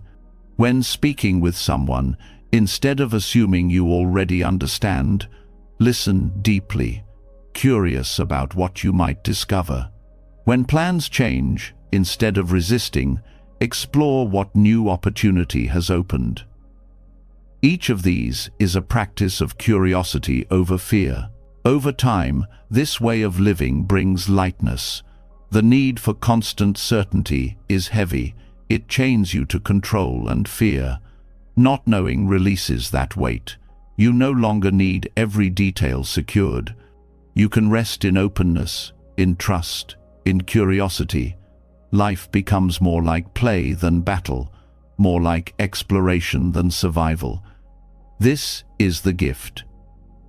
Uncertainty, when embraced, becomes not a source of suffering, but a source of freedom. And so, from smiling at your shadows, you now step into the vastness of mystery itself. Instead of shrinking from uncertainty, you learn to welcome it as a companion. The unknown no longer threatens, but invites. To live with curiosity instead of fear is to live with lightness, to walk into each moment as an unfolding gift rather than a danger to be avoided. This is the freedom of not knowing. Life will always offer us challenges, changes, and moments that test our hearts. But within the teachings we have explored, there is a different way to meet it all, a way of living lightly and smiling at life. We've seen that we don't need to grip so tightly because impermanence frees us.